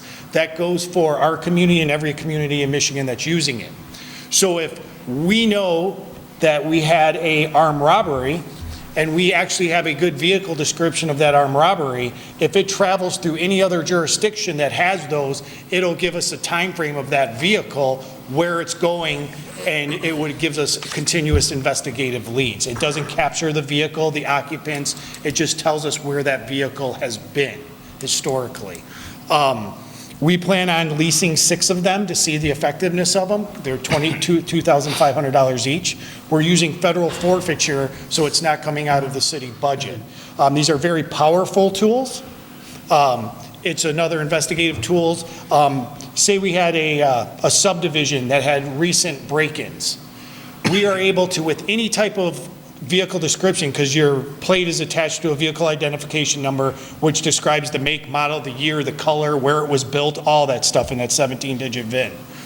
If we know that it's that white Cutlass or that silver Honda, we can start narrowing it down. So say we had a rash of home invasions in the daytime, and one neighbor catches on their Ring doorbell, hey, this type of car went through here. We can actually go through and try to get a plate for that vehicle and either eliminate that person as a suspect or develop them as a potential suspect. So it's an investigative tool at a very minimal cost that we're using federal forfeiture, which its intent are. Forfeiture from drug interdiction that's used to help better our community. So that's kind of the gist. Council Chair? Wait, I had to follow up on that just real quick. Go ahead, Is that an overhead mounted system? So, because I don't want them to disappear, they're fixed to permanent structures where I can get an electrical source. But we also don't want them to be stolen, destroyed, or anything like that, because there is some covert type issue. So yes, it's overhead. It's not on the lights. It's not a camera system like you see in some of the intersections that are actually capturing images of people or live traffic feeds. These are capturing just the plates of the vehicle. Are you going to have like 4 cameras at each intersection, or does it like rotate and catch every direction? We're going to have 6 of them, and we're going to strategically place them along with the neighboring community to maximize the coverage within our city. I mean, at each intersection, is just one point in one direction? I don't think he wants to tell you. That's a good choice. I don't think he wants to tell you. What exactly do they look And I like? like that. idea. I like that. I like you're not telling nobody. Does this include software and any kind of training It involved? does. So it goes into NCIC, National Criminal Intelligence Center, and it actually can pull from anywhere in the country. So if we had a plate from an out-of-state plate, we'd be able to actually come up with even those if we're able to find it in that system. So it's going to actually tell us if it's been in our city. So there may be a homicide in the Upper Peninsula, and if that person happens to drive through our city and it's attached that it's a wanted vehicle, it's going to alert our police officers out on the street that, hey, that car just went through Van Born and Telegraph. It's a real-time information sensor. I caught on to that real quick, okay, that you didn't want to, and I wouldn't want you to divulge any more information than needed. But, you know, and you're right, the toll booths on the when you go on the freeways in Ohio and Pennsylvania, you go through one of those toll booths without paying, like say if you make a mistake and go to Easy Pass and you don't know what it is, in about 3 days you'll get a mail a letter in the mail saying you owe X amount of dollars, because they know who you are and what you're playing with, and when you got on the turnpike and when you got off. So, How many did you do, And let- I have not gotten one, but I have family that have gotten it, so. Council Chair, if I can, I do want to be very clear.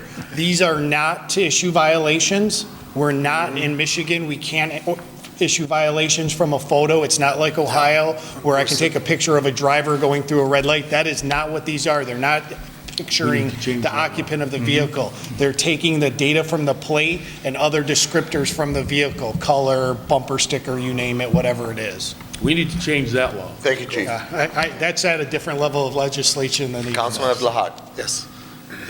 Chief, does the software has the capability, if a car is stolen, let's say from Ohio, and it is on the national data, and we see this license plate passed, let's say, in Dearborn Heights, is the software capable of flagging that immediately for the officer who's watching, or you have to go manually look? So right now, we have our in-car computers through the law enforcement network, through NCIC.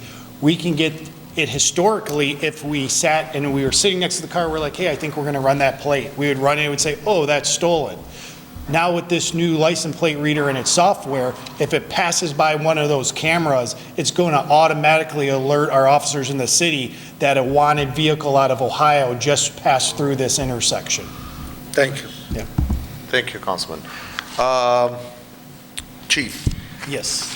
so I looked into this and I know I spoke to you about this, and I shouldn't say I had some concerns. Honestly, it's not as concerning to me personally, but I do know of residents that could potentially have concerns with invasion of privacy. One of the things with this particular system, I don't know if necessarily this exact brand system, but this particular type of surveillance, it could hypothetically watch how many times I go to the gym. You know, if you hypothetically followed my license plate. 0. How many? No. So, and I'm using hypotheticals here. We're How many not times I go to watching the the church? license plate. If I stop by a mosque? If I'm out at a bar 3 times this week, et cetera, et cetera, et cetera. I'm telling you, I don't go to the bar, but. No.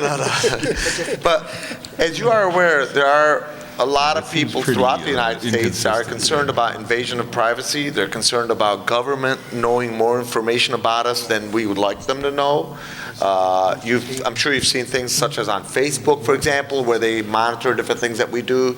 I'm sure you've seen when you log on to different websites, they'll say, cookies, and I mean, you look up this thing online on Google, next thing you know, for the next 3 months, everything you look up, this thing keeps popping up. So, people get a little concerned about invasion of privacy. What can you tell us about that as far as invasion of privacy in the potential wrong uses of this? I see a lot of good things about it, but that's a potential concern.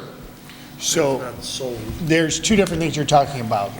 Our courts have decided that me tracking you as an individual in your vehicle has enough invasion of your privacy that we have to get a search warrant to place a tracking monitor on your vehicle. That way I'm watching you when you go to your gym or to the bar or to wherever you go. That takes a search warrant to put onto a vehicle. Our courts have determined that's an extension of what we need to do. There needs to be enough justification, probable cause, for a judge to authorize that. We're not tracking an individual in this. We're collecting data that's readily available in the public, because that's why we have license plates, is to be able to know that vehicles are registered, who they're registered to, and what kind of vehicles they belong on. A 17-digit VIN just isn't for a Ford Motor Company. It's so we can track those parts when a car gets stolen and it's pieced out. We can recover some of those and potentially get a criminal charge. So we're not tracking an individual. We're being responsive to a crime and developing an investigative lead based off of the data that's readily available out on the street to anybody that would stand at Ford Road and Beach Daily to collect the same exact data. We're just leveraging technology to superpower that and to allow our officers to be able to move ahead, something like the stolen vehicles. We know right now that we're having a problem with vehicles being stolen out of this area. They're being stolen by vehicles that were already stolen. So if we can alert to one of those cars before another of unlawful driving of a vehicle happens, we can prevent a crime by stopping that perpetrator coming into our city, knowing that they're coming in based on that license plate reader. So it does have some implications. They're readily open to the public, and we're able to gather them. I don't know if Mr. Counsel? Miyake has something. Yes, go ahead, Yes, Counsel. thank you. And I would say one more thing to echo on what the chief is saying. The data that it's relying on, first of all, is something that's readily observable, which officers themselves could end up doing. But the information that they're receiving is more objective than, say, looking at someone who's driving and thinking, that looks suspicious. Now you are relying on something that is going through technology where the information has already been relayed, and that actually gives you, I think, a higher level of reliability, which is more likely to lead to probable cause or an articulable suspicion that can lead to a stop taking place, as opposed to someone doing things that's less objective. So I think that this is a very good tool. Okay, thank you, Counsel. How is this going to affect dealer plates? It'll collect the same data. Okay. Still registered Right. somewhere. We can't identify a car, though, by make or model. I'm sorry, It won't be able to identify a car by color or make or model or anything, but a dealer plate won't, right?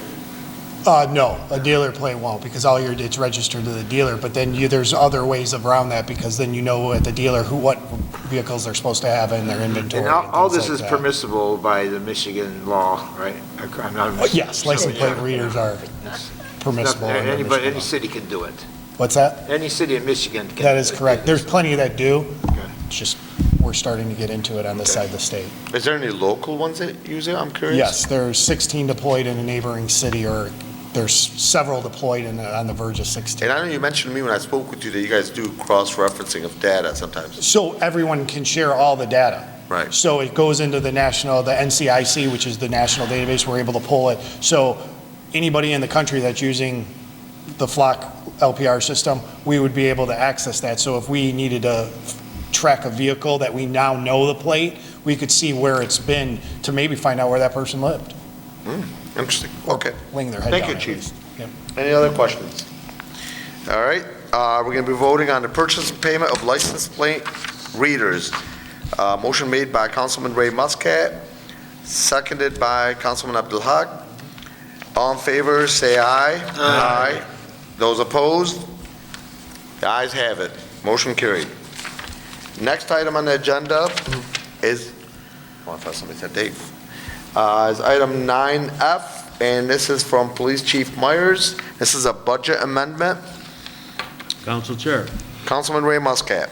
I move that the Dearborn Heights City Council authorize the comptroller to amend the general ledger account and increase the JAG grant purchase account 101-300-981-056 by $12,500 and decrease the federal forfeiture account 265-330-830.060 by $12,500. This is for the purchase of 5 license plate readers as outlined in 9F. Support. Motion made by Councilman Ray Muscat, supported by Councilman Abdul Haq. Any discussion? All in favor, state aye. Aye. Those opposed? Motion carried. Next item on the agenda is petitions from citizens, none. Ordinances, resolutions, New none. business, Communications, new business business. I'm just making sure we're following this. Fencers on the beach. All right, new business. This is for business license renewals under item 13A. Council Chair. Councilman Constant. I move that the Dearborn Heights City Council renew the business license for Fetzers on the Beach, on Beach Daily, in Dearborn Heights as outlined in 13A. Support. Motion by Councilman Constant, supported by Councilman Muscat. And just for specifics for our clerk, the address is 5127 South Beach Daily, as outlined in items 13A. Any discussion on this? Okay. Let's go ahead and vote on this. All in favor, state aye. Aye. Aye. Those opposed? Motion carried. Next item on the agenda, this is from members of the public. The first one I'm going to hear is comments from council members. Council Chair. Councilman Ray Muscat. I have got a few things to say here. The drive-throughs in the city. I was always under the impression, and I believe I'm correct, that we as a council voted to approve or disapprove drive-throughs in the city, like we did for Starbucks. Now they're building buildings that have drive-throughs, and council has not approved. We've got the new buildings on Ford Road going up that have drive-throughs. And I'd like to know why council has been omitted in the process of approving or disapproving these drive-throughs. We also had a drive-through here that was not approved by city council at Van Born and Gully. Who's bypassing city council? And it needs to stop. It needs to stop right now.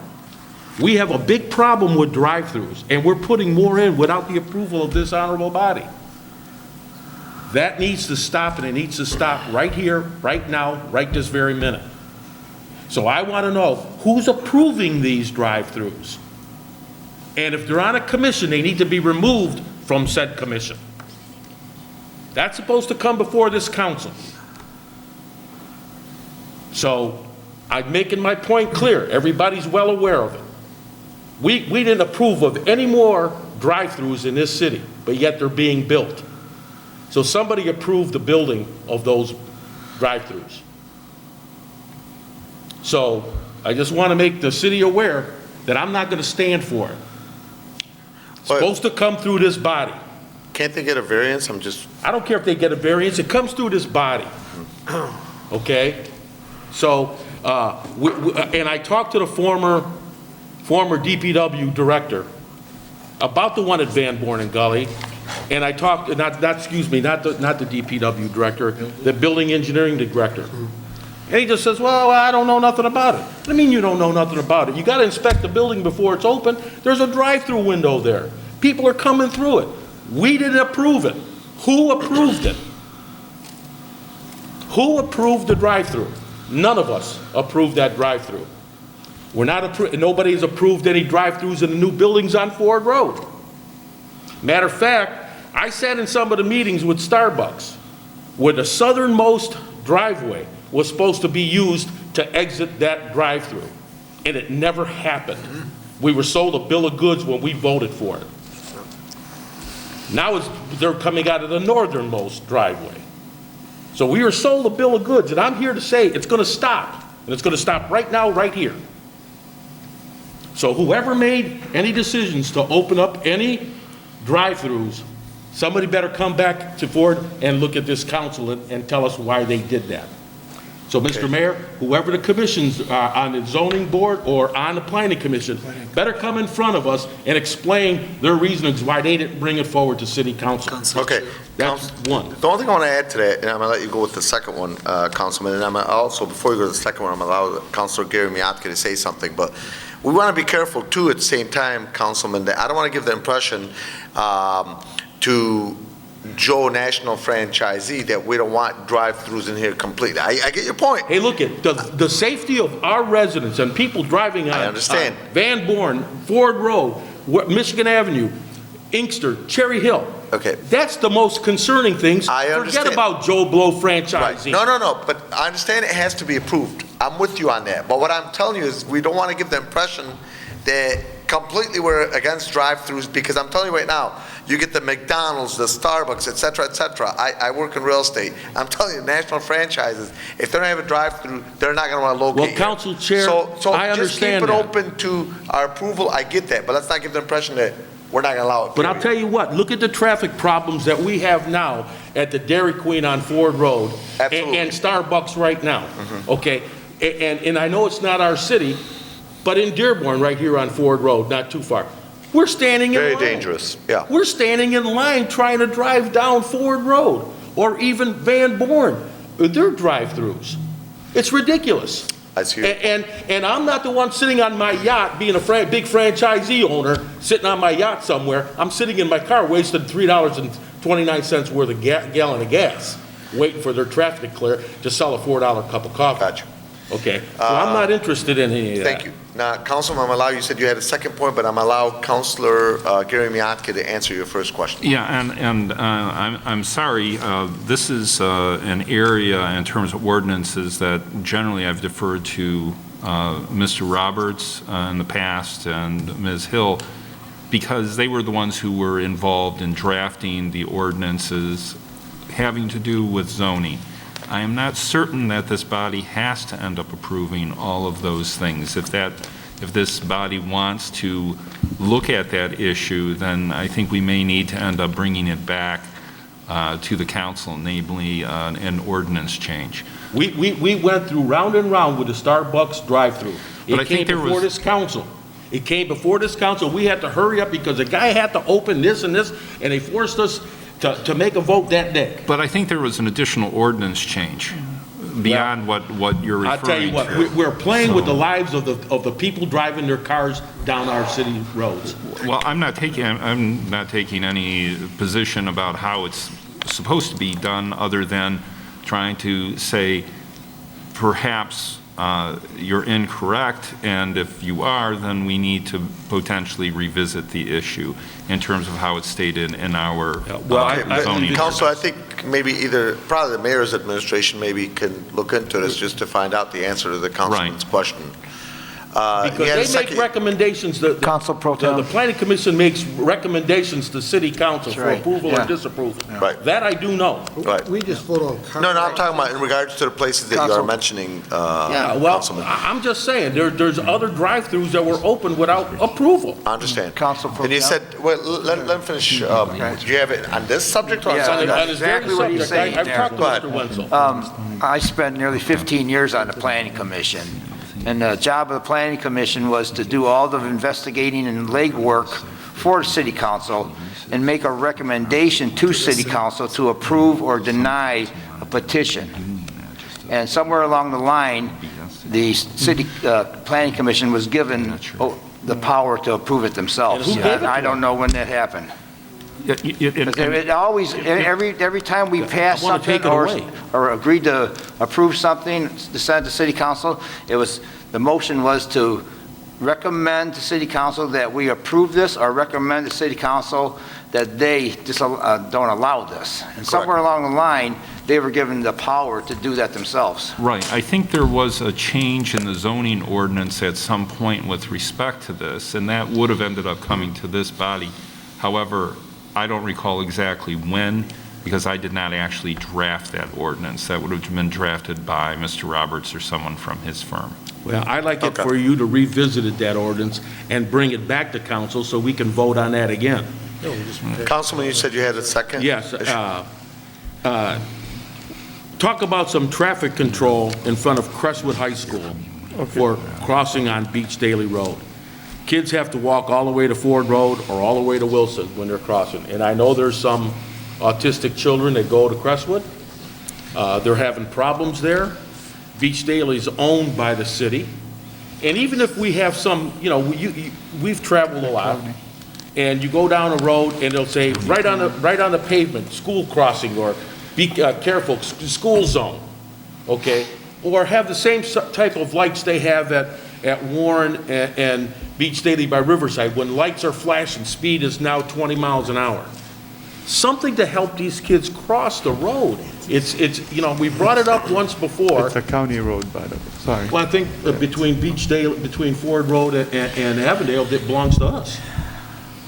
I believe so. I think Beach Daily belongs to the city of Dearborn Heights from Ford Road to Avondale. Ford Road to belongs to Cherry, us. I believe to Cherry Hill, if I'm not Cherry mistaken.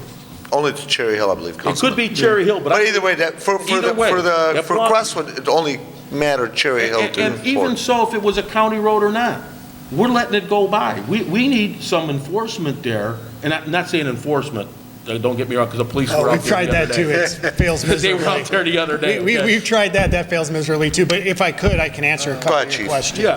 So first of all, work ticket 257211 is in with Wayne County Signals right now to work on a solution in front of the firehouse, which already has an existing light. So that can be a potential push button light for the students to cross eastbound to westbound or westbound That to would be eastbound, great. which can also be overridden by the FD so that they can get out of their station house safely. That is probably not the best fix because being a teenager, having teenagers, they're going to take the shortest route possible, and it's still not walking to the firehouse. It's right at Lawrence. And that presents a whole different dilemma for us as a traffic safety issue, but also as a city, because now you're talking about installing crosswalks with lights, but that's on somebody's front lawn in their easement, right there on Beach Daily. If you're going to put up some type of beacon now at Lawrence instead of Dockstader, and have that flashing in somebody's front window that had bought that house when it wasn't there.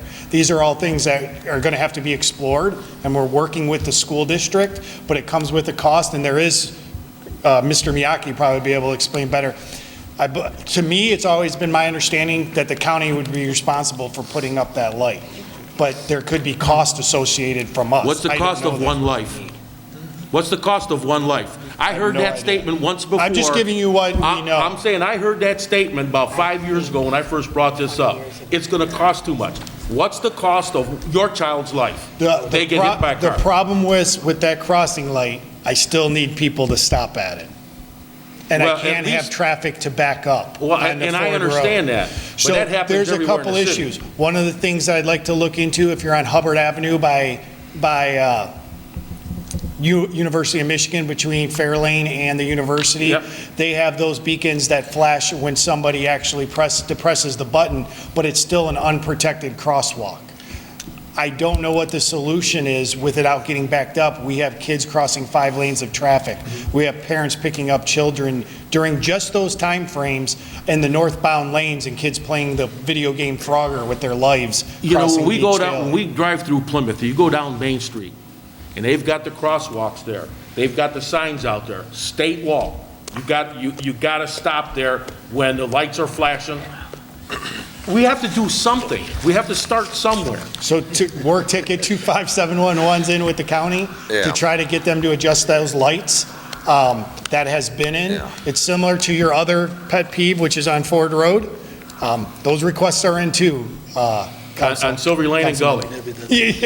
Ford Road and Gully, Yeah, yes. Ford Road and Gully and Those Silver Lane requests and are Gully. in as well. It's not something that Wayne County Signals are in charge of all of those lights. We can only wait on their level. If you guys have clout at Wayne County Signals, I appreciate any help you can give. Any contacts there? Give me the contact. Let me go bite on somebody. It's like DTE, many of them, we call the same places. When a light's out, we call the same number to get the work ticket. I know that somebody's been in touch with some of Warren Evans' staff to try to expedite this. I think one of our council persons said he was going to spearhead that. He'd probably be able to speak to it a little bit more, but he's not here tonight. Yeah, well, I know I've talked with Councilman Baydoun about the ones on Ford Road. So, and we are working with the school district, we're well aware of it. We had our officers out there last Friday, I believe. We've tried the education through the schools, we've tried the talking to the students, to the parents. We create a bigger hazard out there at 245 I know. when we're trying to enforce it, because we're just another barrier of hurrying up, picking up their kids and getting to wherever their next. That happened to me the other day, and then somebody just event pulls out in front of me, and you look at them, and they give you the bird. But wait a minute, you pulled out in front of me, pal. I'm behind a police car here. What do you want me to do? Okay. And we've discussed alternatives with the school district. We had discussions on what some alternatives are. We'd like to try to work and use our Canfield Center parking lot that's right there, but we have to convince parents to park there, be patient, so when they go to exit, yes, there's going to be a line to get out, but we have to have their kids walk over there. That's something that we've tried to work on with.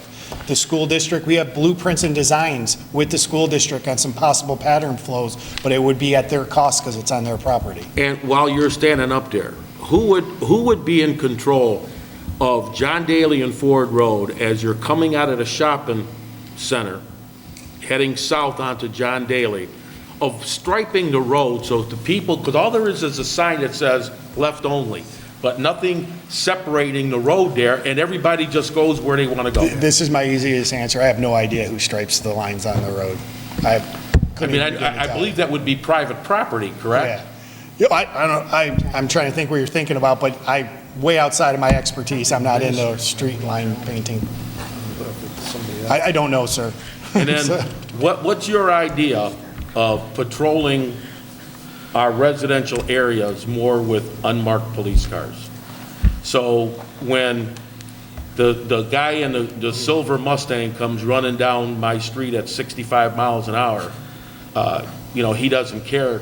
If he sees a police car in the area, he's driving 25, but if he doesn't see a police car, he's driving 65. What's your idea of doing unmarked patrols in neighborhoods like that? Well, I can invite you to watch a video that I made a stop in my vehicle that's not marked, and you'll see how that went, how unresponsive the people that I stopped were, because they weren't happy that they were being stopped by a police car. So I'd invite you, I'd happily sit down and help you review that video as long as it's legal, to show you what you might face if we're stopping people in unmarked cars. The second thing is we have to get people to stop. So an unmarked car doesn't mean that somebody's going to stop when they see that unmarked car, because it's not a marked police vehicle. So now you're if it's got the lights though, you're flashing a light, siren. I agree with you. Traditionally, people will stop for marked vehicles. We have some semi-marked vehicles that will be stopped for. And what you're saying is why we use the speed trailer. I'll give you an example. There was a gentleman that was very concerned about your same topic in his neighborhood. We put the speed trailer out there both covertly and non-covertly, meaning with the big sign that says speed, and we collected the data. We found that only 3 vehicles over that 10-day period exceeded the speed limit of 35 miles an hour. They had 6,000 cars, I think, over that 10 days. I would have to pull up my email. It is very important to you the one time it happens. It's important to me when it happens on my street. But I have to use data to drive, is it worth putting a police officer there or stationing there when there's other areas in the city that have to be focused on, whether it's our crossing guards, because we're running short on those. So we have officers manning many of the corners in the city because our crossing guard cadre of employees is very depleted because there's just not people participating in that program right now. So we have to balance where we can put our police officers, where it's going, using data, so we use that to determine whether or not we're going to put a stop sign or if we're going to increase patrol in those areas, because that's what our traffic safety patrol really does. We don't just randomly go out there to these areas anymore and see how many tickets we can write at the Ford Road and Mayburn stop sign. Now we're actually targeting our officers to these areas where these complaints come in, where we can use the data and support putting officers there for extended periods of time. But many times the data doesn't support the conclusion of the citizen, because when it happens once, it's very important to you. Every time you see it, it's very important to you. But the data says it happens not that frequently. So I have to put it where it happens. We have high-speed crashes on the major roadways. That's where we have it.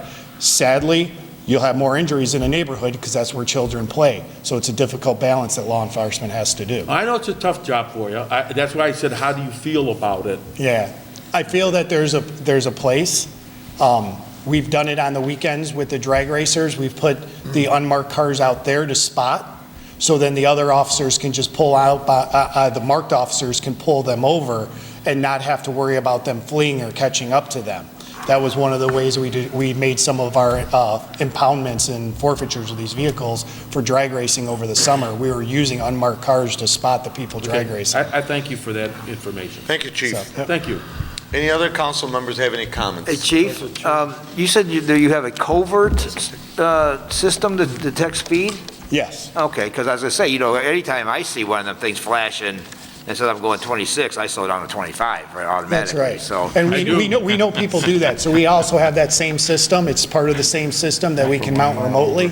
So now we can actually get a real data if that sign doesn't do it. Because believe it or not, that sign does deter people. Yeah, oh, sure, yeah. Or it makes them go faster to see if they can get triple digits, which you try to do that for sure. Yeah. recommend, but you we've do seen have it happen. a secret, a hidden system, sort of, and you're getting the same data with the hidden system?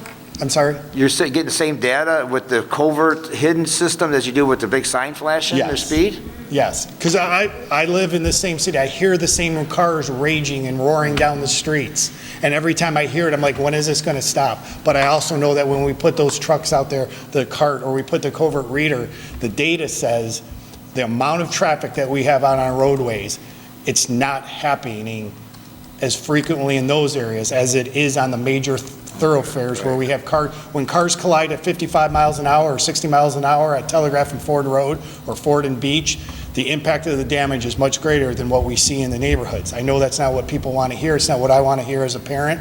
We want our children to be safe, so we have to strategically use our officers throughout those neighborhoods and use the technology we have to focus our officers in areas where we see the main problems are happening. Yeah, I think that people in the neighborhoods, it's because these drivers are driving within 10 feet of kids on the sidewalk. I think that's what their big concerns are about. That's why they're so concerned about it.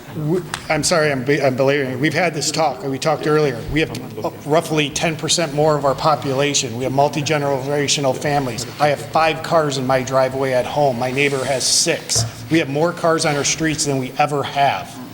And we see it every day. So to get from Ford Road, from Inkster to Outer Drive takes 3 times longer than it did 5 years ago because of the amount of traffic that we have. The more traffic we have, the more speeding we'll have. Unfortunately, the more accidents we have. Okay, thank you, Chief. Anybody else? Councilman, go ahead. Thank you, Council Chair. I'd like to thank the clerk's office for the great job they did with the election, talking about the absentee ballots, collecting them, getting their information out to everyone. Very good job. Everyone who participated in the election, all the candidates, please stay involved. Your participation is very important. And second thing, I know there was a presentation just before the election at the Westwood School Board office about the flooding and some resolution of the flooding. I was not able to make it to that, but if it's possible to watch it anywhere or It's on get a Facebook. copy of it, It's on Facebook. I'll watch it on Facebook. Yeah. Thank you. Thank you. I'd like to make, if the residents here don't mind, if we could just take just a quick moment of silence for the unfortunate incident of one of our Dearborn Heights residents' daughters, 6-year-old girl, Al-Fawdawi is the last name, first grader at Star Academy, was unfortunately hit by a hit-and-run driver in Dearborn while visiting her grandma and trying to retrieve a ball, and unfortunately, she passed away. So if we could just take a quick moment of silence and prayers, please. Thank you. At this point, I'd like to give the... Council Chair. Yes, go ahead. Thank you. Councilman. I just want to thank our residents in the city who came out and voted, and I want to congratulate the ones who won, and I hope, you will learn fast enough to see what's needed to make this city better. And I want to thank especially the people who voted for me, and believe me, I have grandchildren. I am going to enjoy them, enjoy my family, enjoy my business. And really, it was a great experience for me and a great pleasure to work with you, every one of you. And Mayor, I wish you good luck. I am sure the city will be in good hands. And I thank every one of you and wish you happy holidays. Councilman, I'd like to add something on that. So as a lot of you know, me and Councilman Abdulhaq don't always agree. And sometimes we argue, sometimes we fight, debate, call it whatever you want to call it. But at the same time, I value a lot of the activism that you have brought to the city while on council, but even previously to being on council for, I think, was it 15, 20 years? 17 years. 17 years. Agree or disagree with the councilman in a lot of his comments when he was, when he'd go up to the podium as a resident. And a lot of times I didn't agree. I'm saying it publicly. I didn't agree. But you know what? I love that type of activism. And there's a lot of very active, residents here. I personally, I can tell you as a councilman, I love it. And even if you may come up to the podium and think I'm a total idiot as to which way I voted or which direction I went or what I think, but I love the fact that it creates debate, and I love that type of stuff. I really, really, really do, because it keeps a lot of elected officials accountable, it keeps them engaged, and it gets feedback from the residents. So, again, you are, controversial to say the least, but but you bring a lot of good, and it creates debate. And I think, to me, in my opinion, and there's a lot of people that disagree with me on that, but I think it creates good debate, and it creates good voting at the end, because we become more informed. So I thank you for your 17-plus years of service to this community, and I know previous to that to Dearborn. You make your rounds. You go from city to city. So Yes. Thank you, Councilman. Oh, yeah, thank you. Council Chair. Any other? Yes, Madam Clerk. In my turn? Well, I'm going to just make sure if there's any other Councilman Tom Wenzel. Thank you.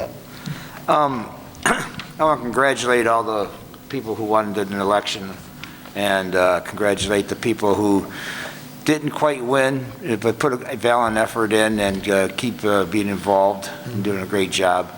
And I want to thank all my supporters. And as many of you know, I did hardly any campaigning, and I actually only used 80 signs that I had from the 2017 election throughout the city.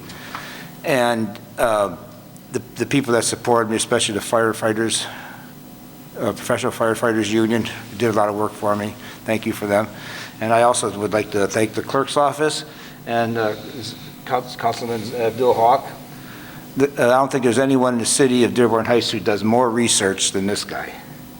He's a vast, agree or disagree with him, he's a valuable asset to the city. He brings up stuff. You can go along with it, or you can not go along with it. It's up to you, but he does his research, and I should take a lesson from him, start doing more research on my own before I open my big mouth.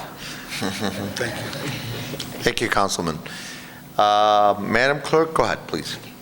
I'd like to thank the 150-plus precinct absentee counting board and receiving board workers that made the November 2nd, 2021 election happen.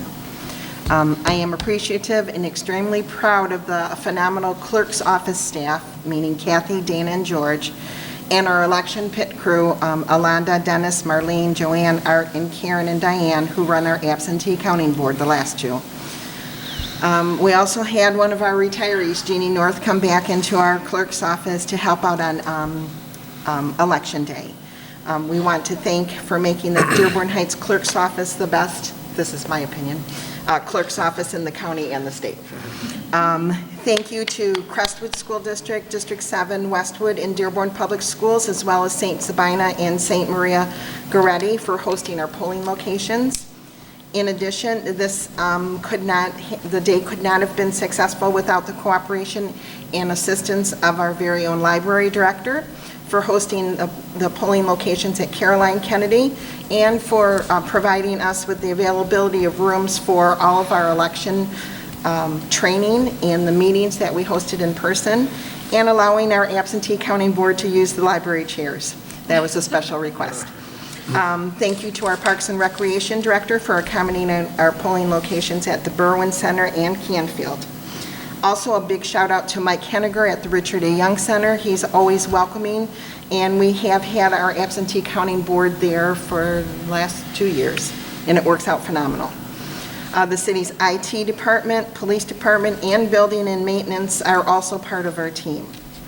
Last but not least, a big thank you to the Crestwood High School Honor Society for their assistance at the polls on election day. Each poll had a student that was there to help on the electronic poll book, and you know these kids nowadays, they're born with a computer, and so it helps a lot. It gives a reassurance to those that aren't so reassured.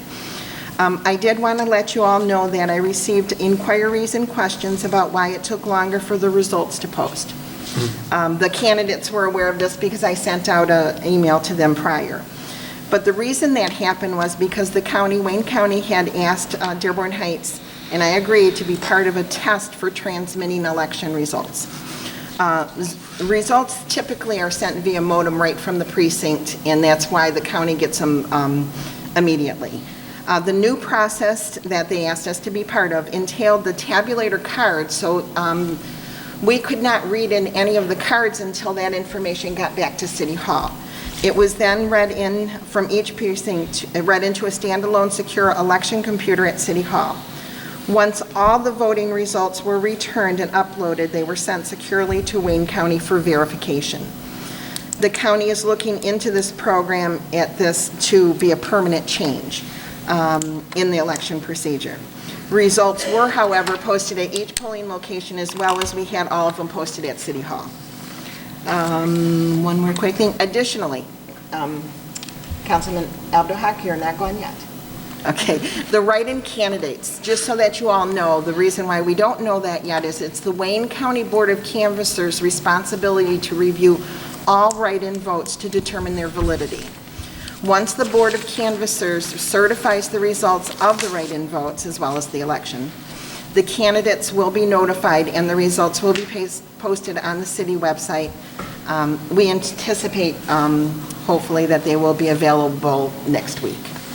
So we do have, I think, 2 swearing-ins. We'll have the swearing-in for the partial terms because, as you all know, there were partial terms on there, and that swearing-in will run from the certification of the election till the end of this year, as well as the 2-year term that was vacated by now Treasurer Hicks Clayton's position. That's a 2-year term. And then we'll have another one for the 4-year terms. So I want to thank everyone that did put their name on the ballot. We want congratulate everyone that won unofficially so far. And for those that have not, we want you to stay involved because you're important to all of us. 2 more quick things. Happy Veterans Day. Thank you for all that served. That'll be in 2 days. And one more, Angela. I'm sorry, I'm going to embarrass you. Congratulations to our Angela. She's got a special event coming up this weekend. Best wishes on your wedding.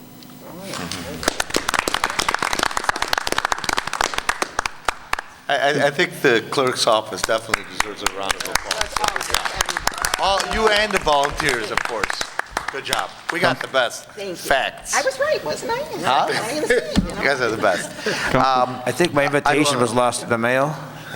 What'd you say? I think my invitation was lost in the mail. So we have, It's via Zoom, no. we have one more announcement above our city council from our mayor. I'd like to introduce a new HR director. Mr. Mayor? Thank you, Council Chair. Before I introduce her, I also want to thank all the residents who voted, took their time off to come and vote, absentee or even in person, especially on a very cold day. I want to congratulate Councilman Zuhair Abdulhaq, for running. Also, Rachel Lapointe, thank you for you guys gave it all for this election. I appreciate you. Also want to congratulate Bob Constant for winning the election, Tom Winsel. Also, Ms. Sinia, want to thank you for all the work that you've done, the clerk's office. Been there several times over the weekends, and her staff were working over the weekends, so thank you so much. I didn't realize how much they worked. They're like coming on the weekends, and they're there, going full speed. But you're there too. Well, I have to. I'm the mayor. But they were up there working long hours, and they had election days during the weekend as well. So I appreciate you guys being there. Thank you. Thank you. I also want to congratulate Council-elect Hassan Ahmed and Councilwoman-elect also Nancy Breyer. I also want to thank the firefighters for supporting all the candidates. You guys are out there in the cold, and I appreciate you guys. Thank you.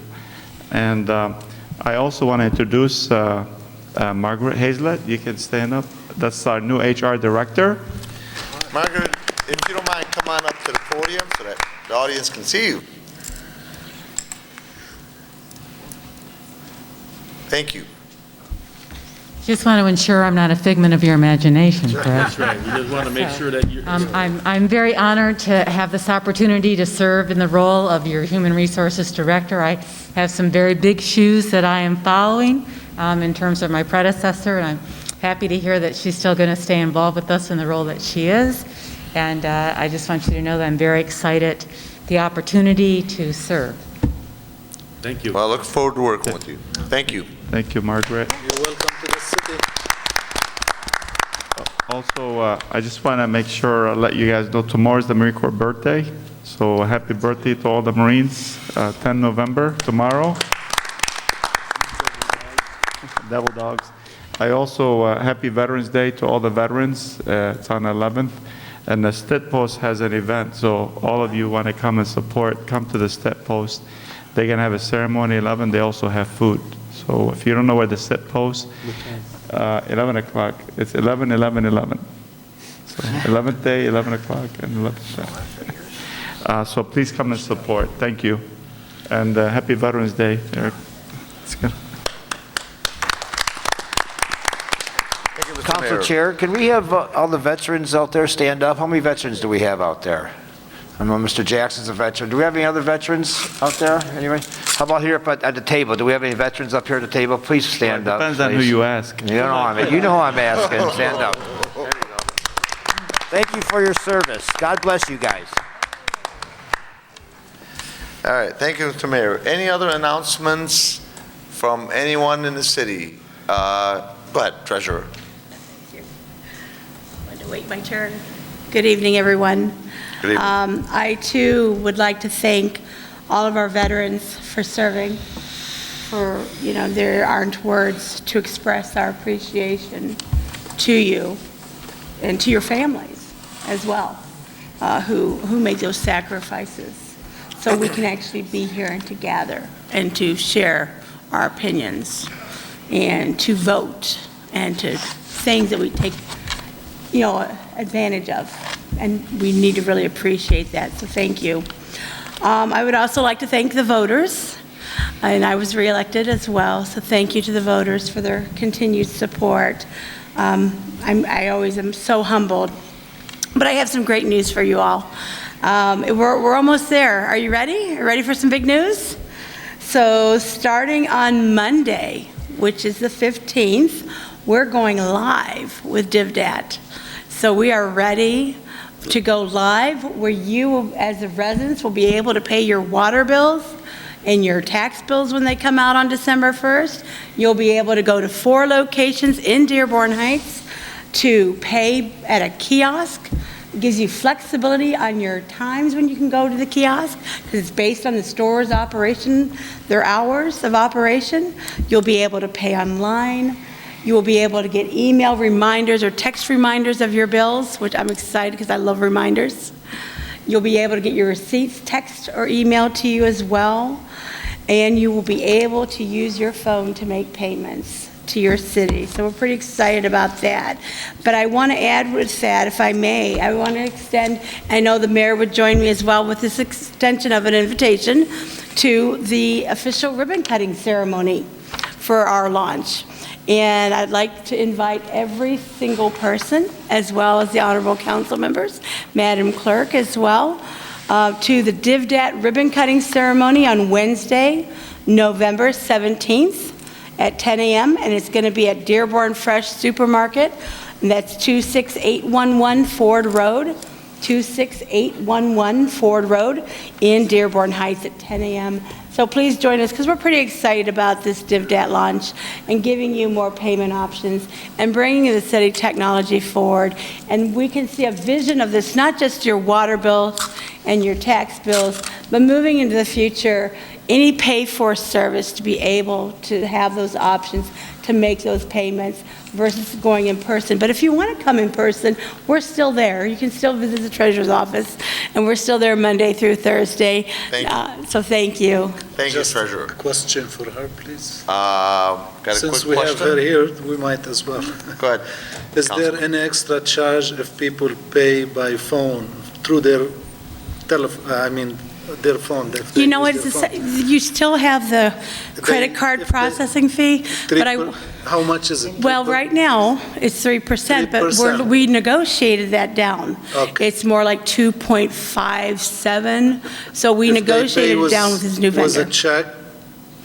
It's a free? No, the check is free. Cash is free. Yep.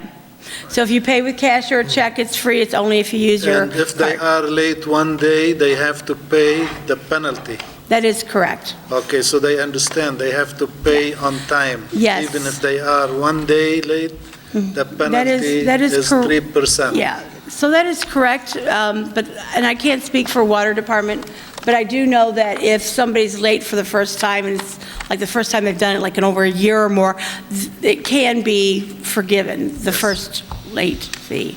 But I can't really speak to that because at Treasurer's office, we actually, as treasurer, there's a state law where I cannot forgive like interest late fees. If you come, I get this a lot, people come in to pay their taxes late and they want it forgiven for, the $20 or whatever the late fee, the interest that they've built up, and I cannot do that by state law. I would be violating a state law if I did that. Just one real quick question, it's a Yes. yes or no.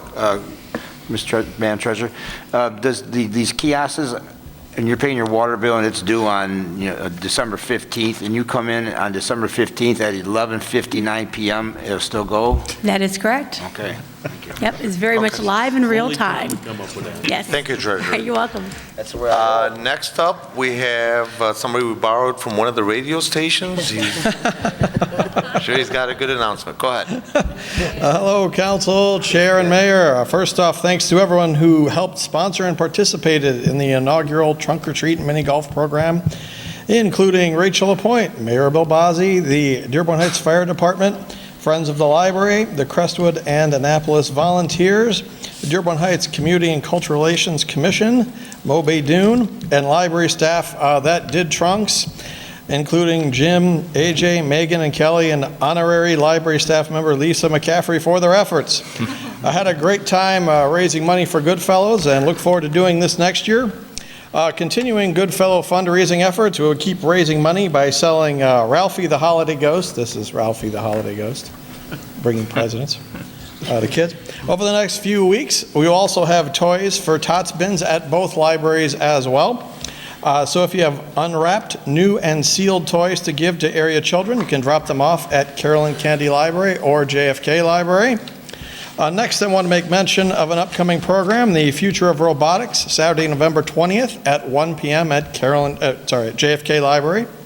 Come on out and see drone demonstrations, robotic dogs, and our 3D printer up close and personal, donated by IEEE. Sign up and reserve your spot by calling 313-791-6050. Finally, our Gingerbread House program is now open for sign-ups. Go to the youth tab at dhcl.michlibrary.org and fill out your registration form. They will be delivered in early December to residents. Although we have a lot of them, there is still limited quantity, so sign up now. That's all for now. Thanks for your time, and see you at the library. Thank you very much, Michael. Any other ones? Chief of Staff, Mariana, go ahead. Good evening, everyone. Good evening. And this is the last time I'm making this announcement. We are putting in our application for the FEMA grants. So again, anyone that lives along the Equers Creek on Hanover or Courier Streets and haven't put in their voluntary forms, please do so this week. We are finalizing those grants, so all of those applicants are going in for review for FEMA. So please, just a reminder for anyone that has been affected by the floods of the Equers Creek and are in that area, to remind them to submit those voluntary forms to the mayor's office. And for Thank you. clarification, when our Chief of Staff mentions grants, basically what that means is the city, through the federal grants and some of our own money, will be buying those homes to take them away from the flooding area. Thank you. Thank you, Mariana. Quick question. I was actually, Mayor, go ahead. Yeah, I'm so sorry. I missed something. This is for Miss Lisa Hicks Clayton. I also want to thank her. Most people don't realize, when you're a veteran on Veterans Day, it's even tougher for family members of veterans, especially Lisa Hicks Clayton. She lost her son. He served in the Army. So I want to thank you for his service. Yeah, condolences. Thank you. Amen. Thank you. I'd like to add on to that, Mayor, because being an immigrant in this country, I came to this country as an immigrant at 10 years old, and the first thing I noticed coming from another country is, there you always see army, just different military. I came to this country and I'm like, you don't see any military, which is kind of strange for me, until my family got stuck in Lebanon during the war, when I'd gone there for just a small, short visit, and the Navy and the Marines rescued a lot of families, amongst them my family, and that's when I realized how much the people in the military put their lives on the line for their residents. And I developed such a love for this country and for the military and how they put their lives on the line for everybody, and just I was fearful, but I didn't want to let my family show them that I'm fearful. I'm acting like I'm a tough guy, but inside I was shivering. And for them, these guys were all like, this was nothing. They treated us better than you would probably be treated at the Ritz-Carlton when they got us on the ship. They got us over to Cyprus, made sure all the U.S. citizens were safe, and that's when I seen firsthand what they do. So, man, kudos to them and what they do. Thank you. Yeah, Council Chair, I'd like to elaborate with that too. There's a lot of people in this country that exercise their rights, if you like them or not. It's their rights, and those rights were basically awarded to us through the efforts of our military throughout history. So, correct. It's a great country to live in, and we should respect our country. Yes, it is. Yeah. And I had a question for Mariana. You mentioned these grant requests, and you said Courier and Hanover. Are they restricted to those two streets only? Those two streets along, backing up to the Eakers Creek River. No other houses on on the east side of Telegraph that back up to the creek? If they back up to the creek, I would recommend that they apply, possibly not for the grant that we're doing right now, which is the FEMA grant, but there is another grant coming up for the Bricks grant, which they could be eligible for. So again, if your house is backing up to the river in one way or another, I would encourage you to apply, and we will evaluate if it is eligible for this current grant or for the ones that are upcoming in the following months. Thank you. At this particular point, we're going to go to public comments. If anybody has any public comment, we're going to limit it to 3 minutes. Please step up to the podium. Please state your name and the city that you live in. Hi, Sue Sucheta from Dearborn. I just got a press release from the Dearborn Police Department in my inbox about 5 minutes ago. They are looking for a person of interest in the hit and run of that little girl. It says, the Dearborn Police Department is asking for the public's assistance in locating John, it's spelled J-Y-O-N, Collins, a person of interest in connection with the November 7th hit and run. He is 18 years old, 5 foot 3 inches tall, 120 pounds, with brown hair and brown eyes and black hair. There's a picture. It'll probably be on the police website. He is African American. It says anyone with information about the whereabouts of John Collins to contact the Dearborn Police Department or Crime Stoppers. And so they are searching for a person of interest. J-Y-O-N, if that's John Collins, 18. Thank you, Sue. Very important. I appreciate it. Thank you. Any other public comments? Rachel? Hello again. I'm Rachel LaPointe, Dearborn Heights. As everybody said, thank you to all the voters, all that. I don't want to keep us here very long. The city Facebook page posted, I believe yesterday, about the Recreation Master Plan, which I printed out to read because that's what the post was doing. It was asking residents to read the plan so that we can give input at the public hearing in about a month. So I started reading it, and the first sentence says that our official name basically is Dearborn Township still, and that's when I started ranting to my husband a little bit because there are so many errors in here, and I don't know how many of you guys have read this yet, but I ended up finding the last one from 2013. It's essentially copy and pasted, and we paid $10,000 to the company to consult on this. and they copied and pasted, did not correct any grammar issues or spelling issues or factual issues, and it's bad. So I know the Parks and Recreation Department has been doing so many great things this year, and our director has kind of come in to the middle of this project, but it's insulting that we were asked to read this and spend time looking at a document that's almost 70 pages long, and it's garbage, basically. Council Chair? So, Councilman Lockhart. Probably you and I are on the same line. But before you start, Councilman, Rachel, were you all set on your end? I just want to comment on. Well, what you let just her said. finish over Okay. comment. no, that was basically it, yeah. That's Just okay, thank you. before we have the public hearing, like, I feel like it needs to be No, thank- redone, honestly. The Yeah, thank you, recreation Rachel. director is well aware of all of that. We had, Okay. I discussed it the very first day I received that. She's well aware of it. She had to get this thing together so we didn't lose time, because this is a time-sensitive issue, that we lost money in previous years because we didn't have the master plan.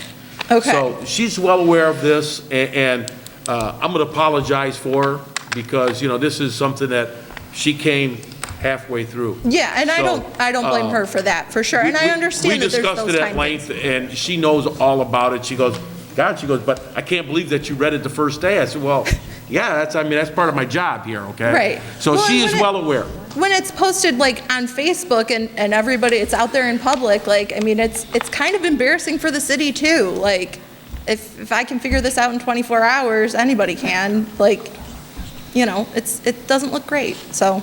I think it'll be rectified. Thank you, Okay, Rachel. good, thank you. Thank you, Rachel. Any other public comments? Move to adjourn. I just want to make sure there's no Council residents Chair. walking up. They have to, the is it, test. Zadigan, they have to test something for. Yes, yes. So,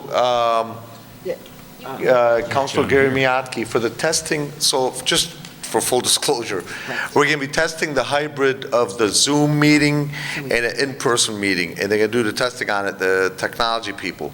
With that being the case, should we do this after we adjourn or prior to adjourning? You could do it either way, because it's not official at this point in terms of being a hybrid meeting. Okay, and Robert, I presume it's going to be how many minutes? Just a couple of minutes? Okay, so, you know what, let's keep this so we can give it exposure. Basically, what the administration is doing at this particular point, they're looking into doing hybrid meetings where whoever would like to come in person can, and whoever would like to be on a Zoom meeting can, but before we officially do that, the powers that be, the tech key people, the much smarter people than I am, I gotta do a quick test run for this minute or two. Oh, I think. That was an attempted assassination. Sounded like we were getting feedback. Okay, so we're gonna go ahead and test it. This will probably only take a minute or two. Robert Ancrap is gonna do a test call on this to see how it works. So go Council ahead. Pro Tem, I Yes, want to keep the Council. conversation going. I'm sorry, what's this gentleman's name here? Stan. Dan? Stan. Stan, that's right, Stan, I'm sorry.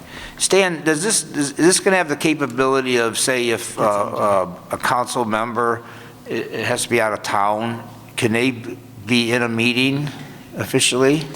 Councilman? Question for, Oh. it's only been. That's going to be a question of whether or not it can be two-way communication. That's the legal thing. If they can do the two-way communication, that might end up being able to be done. Of course, at the end of this year, the standards with respect to that are also going to change, but we can address that later. Council Chair. Go ahead, Mr. Mayor. Also, just to give you an update, we are working on the council room. We're going to make it, it's going to be we're going to have all the technology we can into it. And the reason for the delay, we are doing things, we have a lot of things on order. We have the technology on order. But just to give you an example, something as simple as drywall, you can go to a local store, you can get drywall within a few hours. It took us 3 weeks to order drywall, for that council room. So it's just time consuming. However, once we get we're anticipating and having grand opening of the new room, the Studio B, with the first week or so in January. So we'll be ready for the first meeting in January to be live. And also, we're going to make it hybrid as well, so it's going to have the capability for doing pretty much everything we needed to know in that concert. Thank you, Mr. Mayor, for pushing for this and putting that together. So it would be hybrid, and as Mr. Miyake mentioned, the two-way conferencing. So in case, council members, but we have to look more into it. We're going to test that as well. Yeah, thank you for putting that together. Well, like today with if council people are ill Yeah. and can't attend for a certain reason like that. Robert, are they'll you still calling? be able to Angela, attend go on ahead. Is he council. calling? Okay, so if you guys, we could just stay quiet for maybe 30 seconds. He's going to go ahead and attempt to call and see how to test it. Do a test run. Hello? Hello? Can you hear me, please? Yes, we can. Yes. Excellent. Excellent. Okay, the test is successful, I guess. Good evening. Are we good? Are we good on video Again, this is too? the first time we've tried testing it under So it's no fire, video, so I'm audio pleased only. if you can hear me, I can certainly hear you, so I think we're in good shape. Wait, Bob, can you hear me?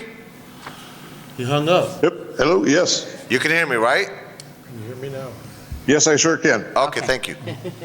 Can you hear? Yep. So I think I think we have a good system. I think we're ready to roll with it. All right, good. Councilman Ray Muscat. Move to adjourn. Support. Move to adjourn by Councilman Ray Muscat, supported by Councilman Bob Constant. Thank you, ladies and gentlemen. Vote.